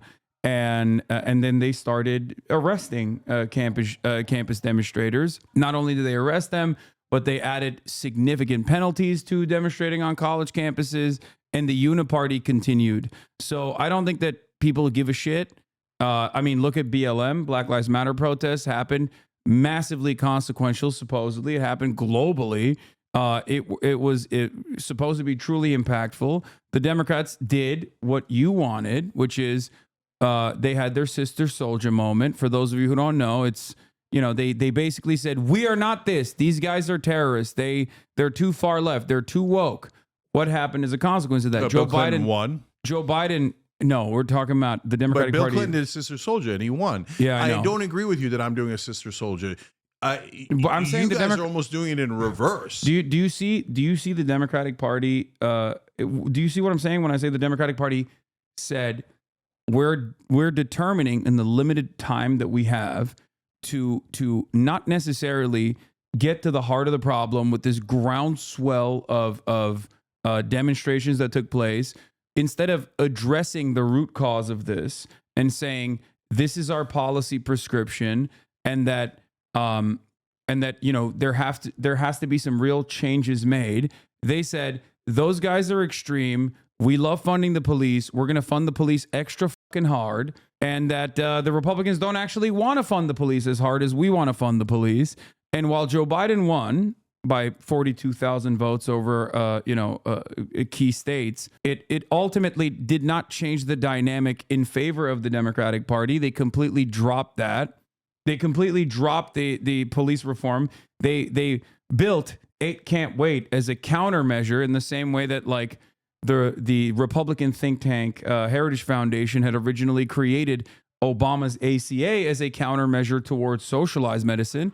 They built up something else, just like Joe Biden said, "Oh, I'm going to do the public option," which was simply just a countermeasure to Medicare for all, to say we have a solution. It's a better solution, backed by corporate media, and pumped it, even though he had no reason or no interest in genuinely advancing even the public option. The Democrats said, we're going to do 8 Can't Wait. Okay. It was significantly limited. And then they spent the entire time saying these guys, these radical leftists, these radical BLM protesters, they are not us. They're different than us. Did the public actually look at that and go, wow, the Democrats are so reasonable. They want to fund the police. They are not representative of the abolish the police constituency in the party. No, they didn't. They just saw the Democrats still in the same exact way. Pete Buttigieg had a really good point on this. So many issues. Okay. No, it's the same because I'm not conflating issues. I'm conflating the same. I'm explaining the same principle that Democrats, the same trap that Democrats fall into every single time. Pete Buttigieg had actually, ironically, a really solid take on this, even though I don't like him at all and I'm terrified of him. Here's what he said. No matter what we do, whether we want the public option or whether we want Medicare for all, Republicans are going to always call us socialists. So at a certain point, you should just advance your agenda and move on. They're going to call us socialists, whether we're in favor of that or not in favor of that. So just do good policies. That is the first and last time I've ever agreed with Pete Buttigieg. So let me break it down. So I think there's three wings of the Democratic Party. There's the establishment Democrats or corporate Democrats, same thing. We can call them establishment guys. Okay, neither one of us agrees with that. So then I think there is the economically populist wing that Bernie 2016 represented perfectly. That's exactly where Anna and I are, and generally Young Turks are. But Young Turks, TYT as a network is broad and it has all the different types of Democrats. Okay. So then the last wing is what I'm struggling to find a word on. I mean, Bernie had significant criminal justice reform in his agenda that I don't think you would agree with. No, it depends on the criminal justice reform we're talking about. It always depends. So and so the last wing is what I would call the extreme left, but you can come up, or identitarian left, whichever word you want to use. Okay. So when you go into elections, my whole lifetime, the Democrats have done the thing that you are talking about, but they've done it largely about economic issues. So the Republican will say, oh, hey, they're going to cut defense. Can you believe they're going to cut defense? They're weak on defense. And then Donnelly in Indiana, McCaskill in Missouri, et cetera, would come out and go, no way, man. They said we're weak on defense, and I'm not a normal dirtbag liberal that hates defense and is going to get you all killed, okay? I'm just like the Republicans, man. I want to spend more on defense. That is not a moderate position, and that is not a position that agrees with the populist left. That is not a position that is an establishment Democrat saying, I am copying establishment Republicans. That is a loser strategy, total, utter loser strategy. I'm going to be more corporate than you. I'm going to fund the donors better than you. I'm going to be more establishment than you. You and I agree. That's what the Democrats have done our whole lifetime, and that is totally wrong. I think that's what they do on every single issue that Republicans choose to make their major point. And I think the attitude shift and the territory that they've lost on, the territory that they've voluntarily given up on in terms of social progress, in terms of social issues, is proof of this. That's what I mean. So, but Republicans now, those will are always, economic issues. Republicans were angry at gay marriage. They were angry at gay people. Gay people were in the crosshairs. Democrats, for one reason or another, saw the writing on the wall and actually pushed for gay marriage. It got normalized. They moved on. They were like, let's get back to the drawing board. That's exactly what I did. And then they moved on to trans issues. They tried to attack trans people in numerous different ways. So now, on non-economic issues, on social issues, sometimes we have an intensely popular position and then they walk away from it and it drives me nuts. Mm-hmm. But sometimes they will, because of what I call the extreme left, go to a position that appears to be defund the police. So I don't know what you feel about defund the police, but basically, I think on principles is the exact same thing that I've said over and over again. There is a multitude of different perspectives on the left in terms of what to do with police. Okay, some people want to abolish it in its entirety. I don't agree with that.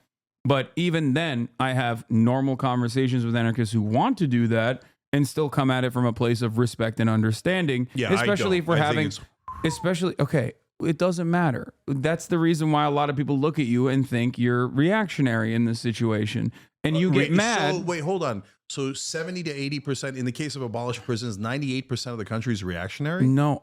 First of all, it's entirely dependent on what is considered normal. People also thought slavery was good. You know what I mean? It doesn't. So abolishing prisons. No, I don't agree with that. But so listen. So no, I'm talking about the treatment. I'm talking about the like the treatment and the empathy and understanding that you demonstrate when having these conversations is important, especially So if I you're have to empathize focusing with on abolishing prisons and go, oh, you might be right. That's super interesting. No. Maybe we let all the criminals I run already free. just described to you that I don't agree with that position, but I understand where people are coming from when they explain that position. And I also understand, most importantly and most consequentially, that those people who say abolish prisons, many of which don't, think that this is a thing that is going to happen tomorrow. I'm not going to immediately run to bully them and vilify them and make them silly or make them feel silly or even turn around. I mean, there's a lot of academic literature on this, Cenk, by very... I know. I don't give a shit.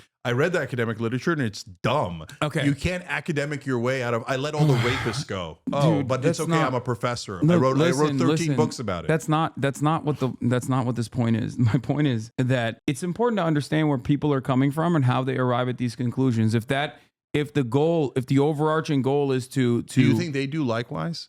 When they scream Nazi, or do you think they're having a respectful conversation about where the boundaries should lie and where we should draw the lines? No, but you're also a seasoned media professional that has been in this career for 25 fucking years. So you should understand that there's going to be a lot of noise and you pick and choose when your they battles. say Nazi, I should say, "Oh, really? What Call me a Nazi professors too. agree with you?" That's such an interesting intellectual conversation. They call me a Nazi too, and then they come back and then they listen. And there's a difference between the way I deal with it and the way that you deal with it, because I ultimately see that as relatively inconsequential. There are plenty of people who are rad libs. All the voters to know that the Democratic Party, the right, and the left, the populist left, the Bernie Sanders movement, etc., does not agree with lunatics who want to abolish prisons. So that is super important for them to understand. Do you want to this is what I was saying.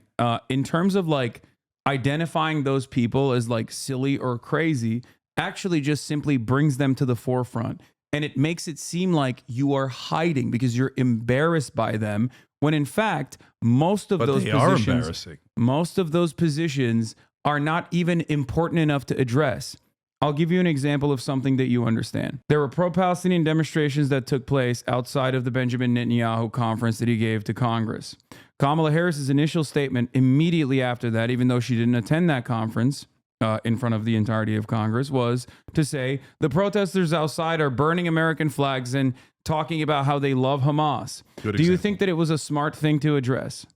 So it's a great example because the Palestinian cause is just. Establishment Republicans and Democrats are screwing us on that and taking our money to commit a genocide. But when someone burns that American flag, they have done great damage to the cause. Yeah, great damage. Agreed. Do you think that? Writing Hamas on a statue in Washington is great damage? Stop being stupid. The most extreme person is not necessarily the correct person or the most pure person. Do you understand that while you and I might have an agreement on that, you do recognize that Kamala Harris recognizing that and addressing it simply makes people think, one, it makes everybody on the left, on the correct position go, oh, she's only hyper-focusing on these extreme examples to vilify the entirety of the protests, which is exactly what she was doing. I agree. You and I agree on that. Okay.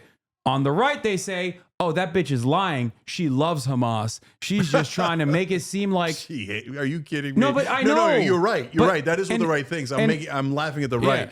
Guys, she loves Israel. Do you understand? She'll do anything for Israel. So, but you understand why I think that media professionals such as yourself or politicians shouldn't just fucking do that because it's unproductive and stupid. The reason why Kamala Harris is doing that is because she does love Israel and she wants to present it as though she loves Israel. So we both agree that she handled it wrong. So this is a fun exercise. So why don't you say how you would have handled it if you're the candidate, and then I'll say how I would have handled it if I was the candidate. Oh, I would have immediately come out and been like, I would not have addressed the protest outside of Benjamin Netanyahu's Congress at all. Or if I was going to address it, I would say that it is a fantastic demonstration of the First Amendment in this country, that people have the right and the freedom to protest.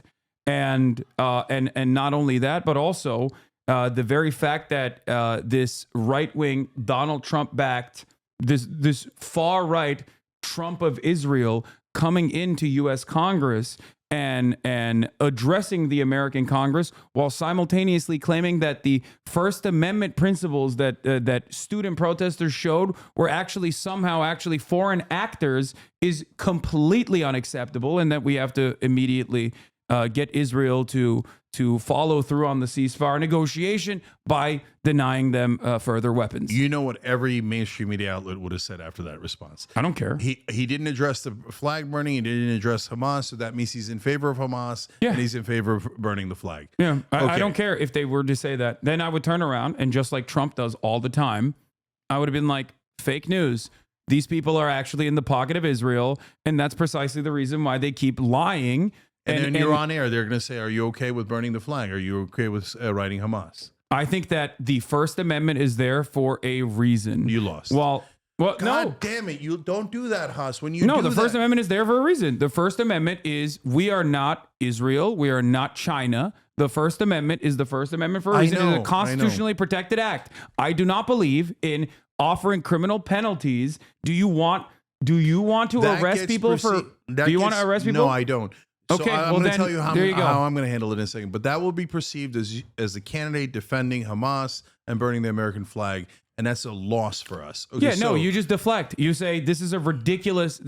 People. You think people don't ask me that all the time? You think people don't already, without even asking me? People say that I'm a anti-Semitic, pro-terrorism, No, I know. all this So- and that. so I just go, shut the fuck up. You're pro-Israel. You hate that I am anti-Israel, and that you're viciously going to smear me as an anti-Semite because you have no fucking argument. That's all you need to say.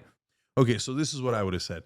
Benjamin Netanyahu has led to the deaths of 44,000 innocent Palestinians, 104,000 injured. Almost all of Gaza has been turned into a slaughterhouse. The fact that these people applauded him while they took money from organizations like AIPAC is unconscionable. It is deeply immoral. The overwhelming majority of the people outside protesting them are exactly right. They're protesting $26 billion of American taxpayer money instead of going to paid family leave, instead of going to higher wages, going to better health care. They're taking it out of the hands of the American people and giving it to this war criminal to murder more innocent babies. There's been over 700 babies murdered by the Israeli Defense Forces in the Gaza Strip. If you're asking me about these two knuckleheads that burned a flag and wrote Hamas, f them. They're dumb. They're not one of us. And I'm not interested in that kind of counterproductive idiocy. I love this country, and America is going to do better than this. We're going to stop funding genocides, and we're going to stop applauding people because they got bribed and took millions of dollars in those bribes. I condemn the Democrats, and I condemn the Republicans who went to that speech. Yeah, so all the stuff, with the exception of the recognition that briefly came in that process, is completely inconsequential, because now you've identified that was a real thing, and it's not just like a. But it was a real thing. But it doesn't It's matter. on video. It doesn't matters matter when the whole country sees it. Yeah. And CNN's going to put that on tape on a Yeah. reel. On a reel. I know. You know what's really funny about that entire process? This is what I mean when I say Republicans never give a and especially so under the Trump regime. There's never a moment where the Republicans are like, oh, these people with like swastikas outside of our fucking rallies don't represent our values at all. Yeah, We and hate when he said there are Nazism. good people on both sides. How'd that work out for him? Yeah, he would have won if it wasn't for COVID. No, I know, but He won on- but it was a dumb comment, right? It doesn't matter. So He you would have know still why? won. Because it looked like he was supporting a super extreme Yeah, position. it doesn't matter, because he still would have won, and he also has a super extreme position. Except he wants he to lost in deport 2020 after I know, saying because that. of COVID. That's why I said because of COVID.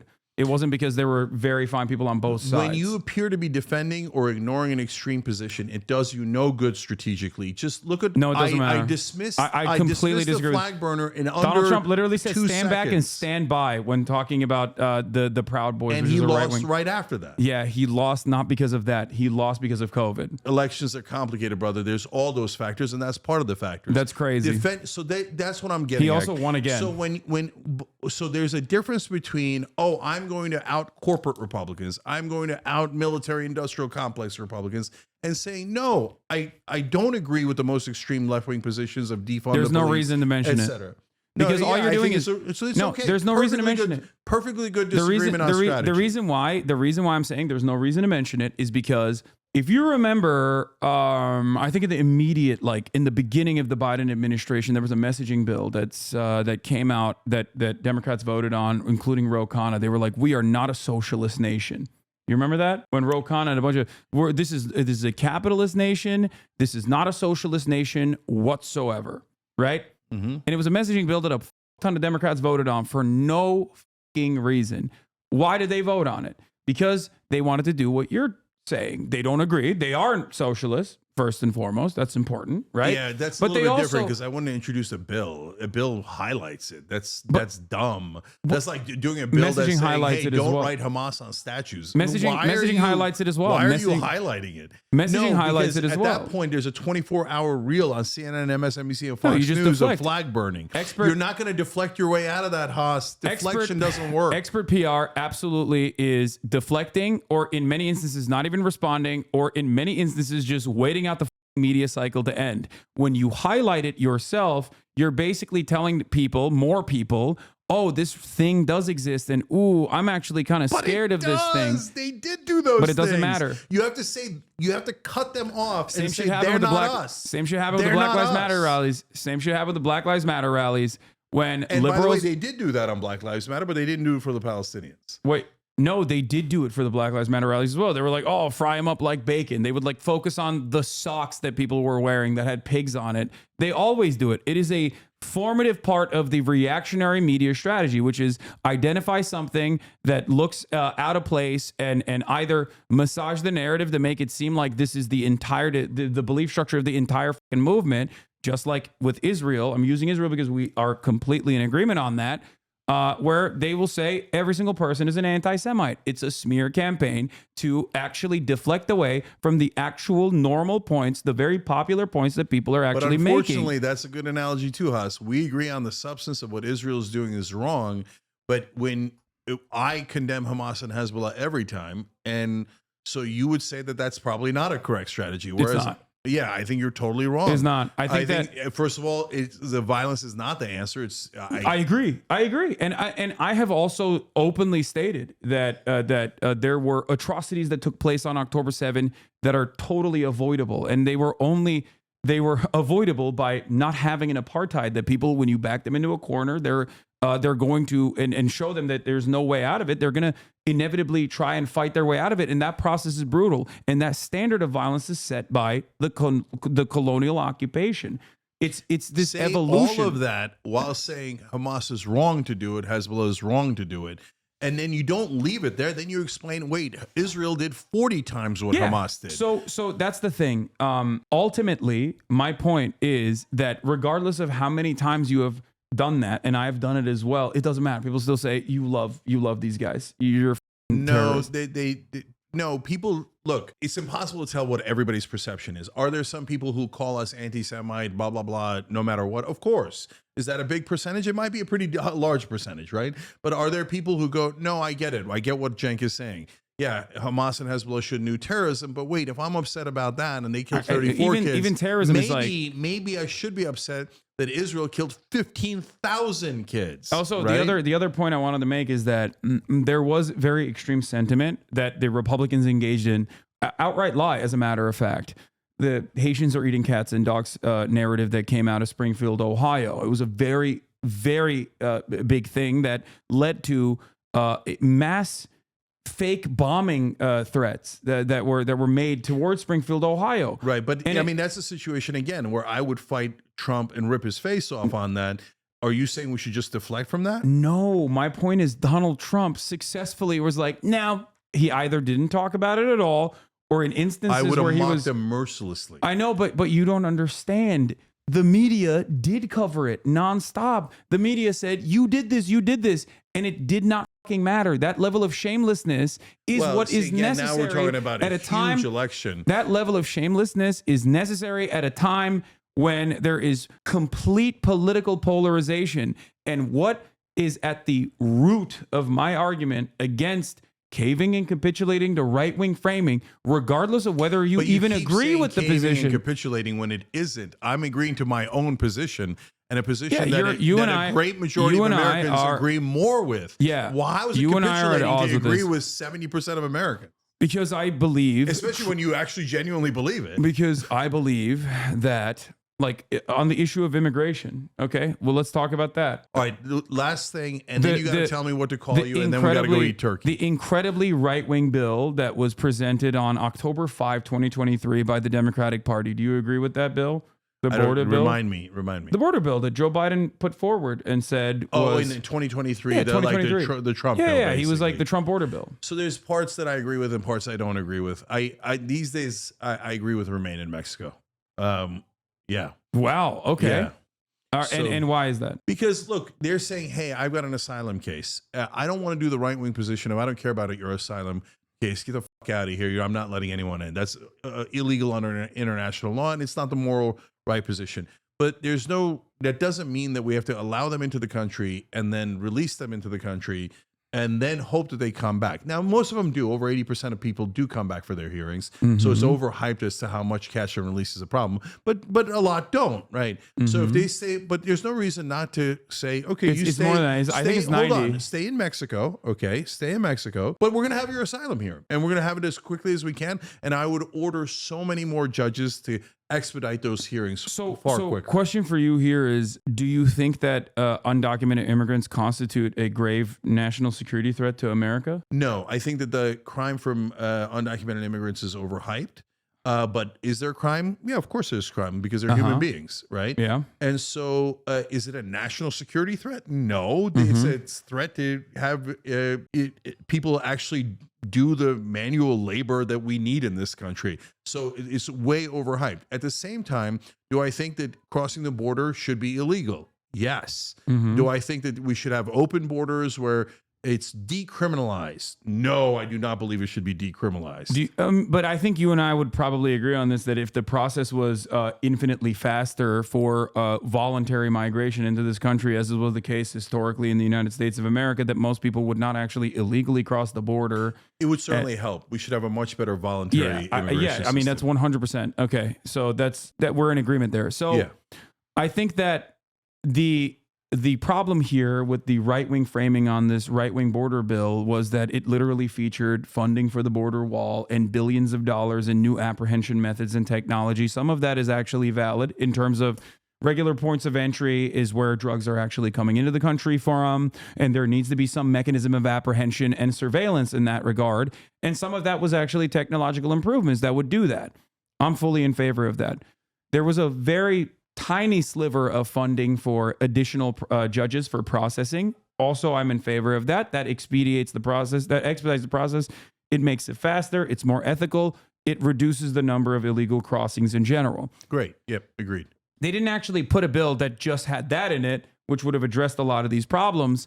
They actually went with a completely right-wing bill that was, funding the border wall, funding the muscular militant border security that ultimately made everyone look at the Democratic Party and go, oh, you guys are idiots. You lied for 8 years saying that the border wall was racist. You want to build it now. What the happened? I totally agree. And not a single person actually truly believed that Kamala Harris was going to literally be the real muscular border policy person. They voted for Donald Trump. This is a perfect demonstration of exactly what I'm angry about with respect to both crime and respect to immigration and every other issue that the Democrats cave and capitulate the right-wing framing on. It's unsuccessful, it's bad politics, and it's bad policy. If the solution to crime, which neither of us want more crime, I don't want more crime. I think it's obviously it's not good. Crime is a perfect example that society is collapsing, right?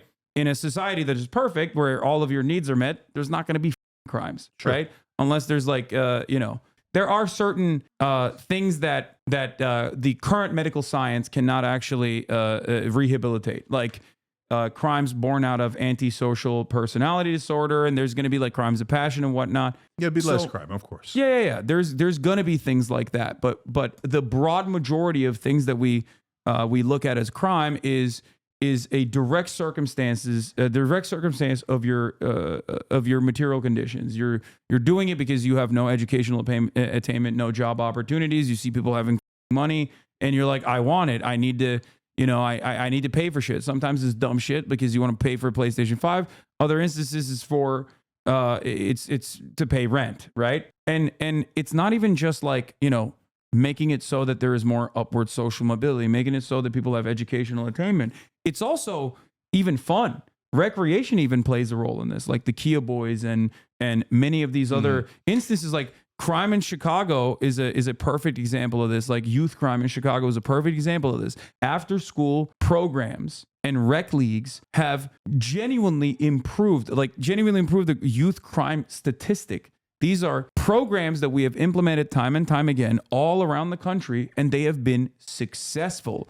Can I just go? I want to use your immigration example because I think it's actually a really good example. Yeah. So if capitulating to the Republicans is saying, oh, yeah, you're right, we should build a wall. The wall doesn't work. We said the wall doesn't work for 8 years. If you turn around now and say that it does work, that means you're a fucking liar, right? So no, I don't think the wall works. I'm not in favor of the wall. That doesn't mean that I'm in favor of open borders. It means I want to enforce the law. I agree with remaining in Mexico, et cetera.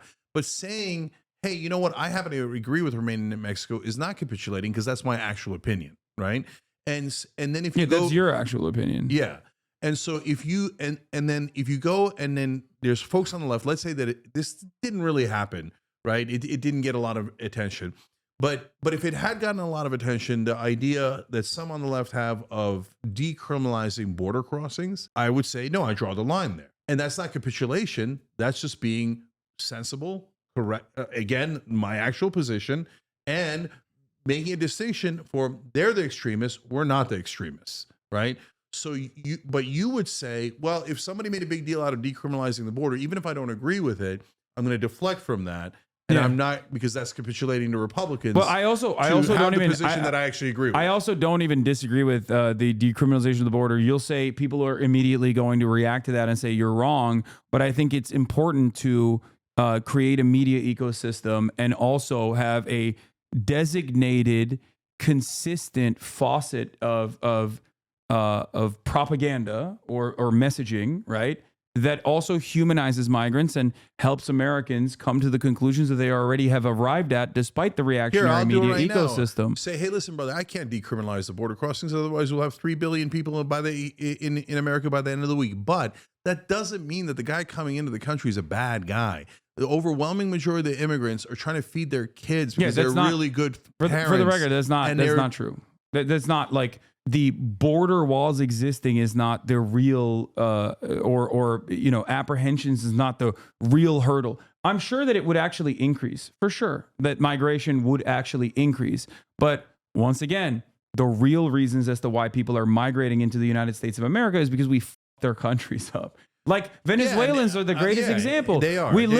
Donald Trump deliberately ruined the Venezuelan economy. He wanted the Venezuelan economy to scream with his sanctions regime. Donald Trump also added temporary protective status that he time and time again actually reinstituted, even on his way out, for the Venezuelan migrants. Why? Because there was a political reason for why he was doing that. He was like, it's great.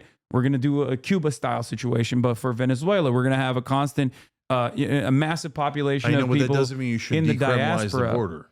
No, my point is that's the reason why Venezuelans came to America. Why the f*** would you want to leave your beautiful country that you live in if there wasn't an unimaginable amount of instability? I know, but America is richer than the rest of the world, so normal laws of markets and physics would mean that a ton of people would then migrate to America if you decriminalize border crossings. No, that's not how this You're would work. saying a poor person in Bangladesh would go, oh, I don't need to go to America. No, big I'm deal. saying that the real salute. First of all, there's plenty of people who would not. Why the f*** would people want to move? Of course, not the whole world would go, but a giant number would go. I know, that's my point. We always have this. We have this tendency to believe that like this is the number one nation on the planet and everyone wants to come here. No, most people just want to live in We kind of did, Haas. Yeah, I know, but most people want to fucking live in their homes. Like most people want to live in their homes. Most people want to live in their own culture. It's the instability that causes them to fucking migrate here. And regardless, it doesn't even matter if there are I'm not advocating for 1 billion Americans. I'm not Matty Iglesias, but the reality of the matter is that if you look at the actual patterns of migration, if you look at the actual data in terms of, we're finishing soon. If you look at the actual data, undocumented migrants don't actually contribute to the crime rate in a statistically significant fashion. They actually are responsible for significantly less crime per capita than natural-born U.S. citizens. I'm not saying that we should have laws on the border because I'm worried that the immigrants are the boogeyman. I'm saying we should have laws about it because you have to have a border. And there's no country in the world that doesn't have a border and that says, oh yeah, just come in whenever the hell you like. That's not a thing that exists. So, and again, it's a perfect illustration of the difference in strategy that we have, right? And that is why, Haas, I have to make a distinction. And it's a perfect thing to end on where I stand, as opposed to where defund the police stands, or trans surgery and jail stands, or decolonizing the border stands. People, by the way, are talking about the European Union. There's like plenty of countries in the European Union that are poorer than other nations, and yet they have free travel, unrestricted travel in this. That is a wildly different circumstance. Why? In a way, if the European Union and Germany said, "Hey, we're opening up our borders to Turkey," 15% of Turkey would be in Germany in a matter of months. I don't agree with that. Okay, I think that if it's not Turkey, if they open the border to Syria, oh my God, 55% of Syria would be in Germany. You're describing two countries that are in the throes of European and American backed instability that has definitely created. Brother, if you Luxembourg, a situation of you're mass making displacement. $7 less in Luxembourg than you are in Germany, you might not move, right? But if you're incredibly poor situation, you're going to move to richer countries. That's the most obvious thing in the world. That's why my position is to actually have a more ethical and sustainable long-term solution to the way that we deal with these other countries, so that they have no reason to want to come. And if they do want to come, that the wages and the living conditions are so adjusted that like it's a voluntary migration that doesn't offend a single person and their sensibilities. Okay, so again, a good example of how we disagree on this and how we would handle it differently. God bless. And I will also say, by the way, you see how Haas and I have agreed and disagreed for hours here, right? But the reason why we're not mad at each other and the reason why things are in soap opera is because neither one of us questioned each other's intent. When people on the left disagree, can we just call it a disagreement instead of saying somebody's a grifter, somebody's a Nazi, somebody's this, somebody's that, they have bad intent, I know it, they live in Beverly Hills, they drive a Jaguar, blah, blah, blah, blah, blah, blah, blah, blah, blah, right? You're never going to be able to say, hey, we disagree, God You're bless. never going to be able to stop people from doing that. They do it to me all the time. It doesn't matter. All right. Okay. What so matters but you know is who has good intent and who has bad intent. no. What matters is the way you deal with it. That's what matters. If you highlight it, if you focus on it, if you constantly harp on it, then more and more people are gonna. More and more people are going to yell at you over it. That's it. Okay, I don't mind. I don't mind. A lot of people and then are. I'm going to yell at them, and then they're going to cry. No, so that's the a lot of people are lost. A lot of people are alienated. They're looking for a sense of community and a sense of purpose. So when you become the guy that they're going to yell at, that is responsive to it, and I know this from my own personal career. I've done this mistake. I've made this mistake time and time again, and I still sometimes contribute. I'm not doing to it to randos. I'm doing it to the host who have bad intent, who say, oh yeah, they're not pure, they're doing it for money. We're brothers and sisters. Hey, by the way, all the guys who said we're going to turn MAGA and we're going to take money, where the fuck is it? I mean, where's the money? Where's MAGA? Where is it? What like happened? I think the appropriate thing so you were full of shit. I think right? I think the appropriate thing for example, Sam to do in the future, other than like having a direct conversation with you guys, whether on camera or off camera, would be not to even respond to the fact that you called him a grifter. You know what I mean? In this conversation. And no, here's what he'll do instead. And now that we're saying it, it changes tactic. But if we hadn't said anything, he would have said, I can't believe Cenk said this about me. Cenk is such a bad guy. Cenk is a right winger. Cenk is a right winger. He's doing it for money. Cenk's a right winger. I'm pure. I'm the purest guy on the left. Oh my God, we have to agree with every single extreme position because they're not extreme. They're the most America agrees with what only 2% of the country actually agrees with. Cenk is a bad guy. Cenk's a grifter. Cenk's a Nazi. Okay, all right. I don't think that they demonstrate an unpopular idea, and neither do I. And like if my position was so unsustainable and so unpopular, I don't think I'd be the largest content creator on the North American continent for leftist position. Like there is definitely a lot of people who understand where I'm coming from. All right, I'm not going to get into a network size here. What? All right, last thing. What do you want me to call you guys? I don't know. You can do whatever. You can say whatever you want. Identitarian left is so clunky. What? Extreme left seems like an insult. How about max left? I don't know. You tell me. What do you want to? Because we disagree on these things, right? So I gotta pee. I gotta pee. You can come up with it. All right. Okay, we're not going to come up with anything. Okay, well, max left. I don't know. Okay, well, I don't think there is any need to distinguish. There is because we don't agree. I don't think there's any need to do that. Max left, I don't know, but I disagree, and I'm allowed to disagree. No, and, you are. And you by are. the way, again, I keep emphasizing the overwhelming majority of left-wing voters agree with me.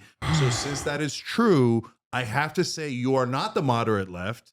You are the not moderate left. Okay, Whatever you are. You can call people socialists if you want. I think that's different. That's economic. But anyway, I'm also not a socialist, but that's a different conversation. Yeah. All right, guys, listen. Happy Thanksgiving. Happy Thanksgiving. Thank you for doing this. This is fun. I like having this conversation. We all like it. I appreciate everybody who watched. And now, we all get along when we go to? I don't agree with Joy Reid. Okay, don't say, oh, don't invite people to Thanksgiving if you don't agree with them. Blah, blah, blah, blah. Okay, we're all fucking Americans. Let's all get along and let's agree to disagree without hating each other and calling each other stupid names. And so it is what it is. Let's go eat turkey and let's be a country. That's all for today. Thank you, Cenk, for coming on. Thank you guys. for participating in Cenk's Giving. All right, peace. Everybody.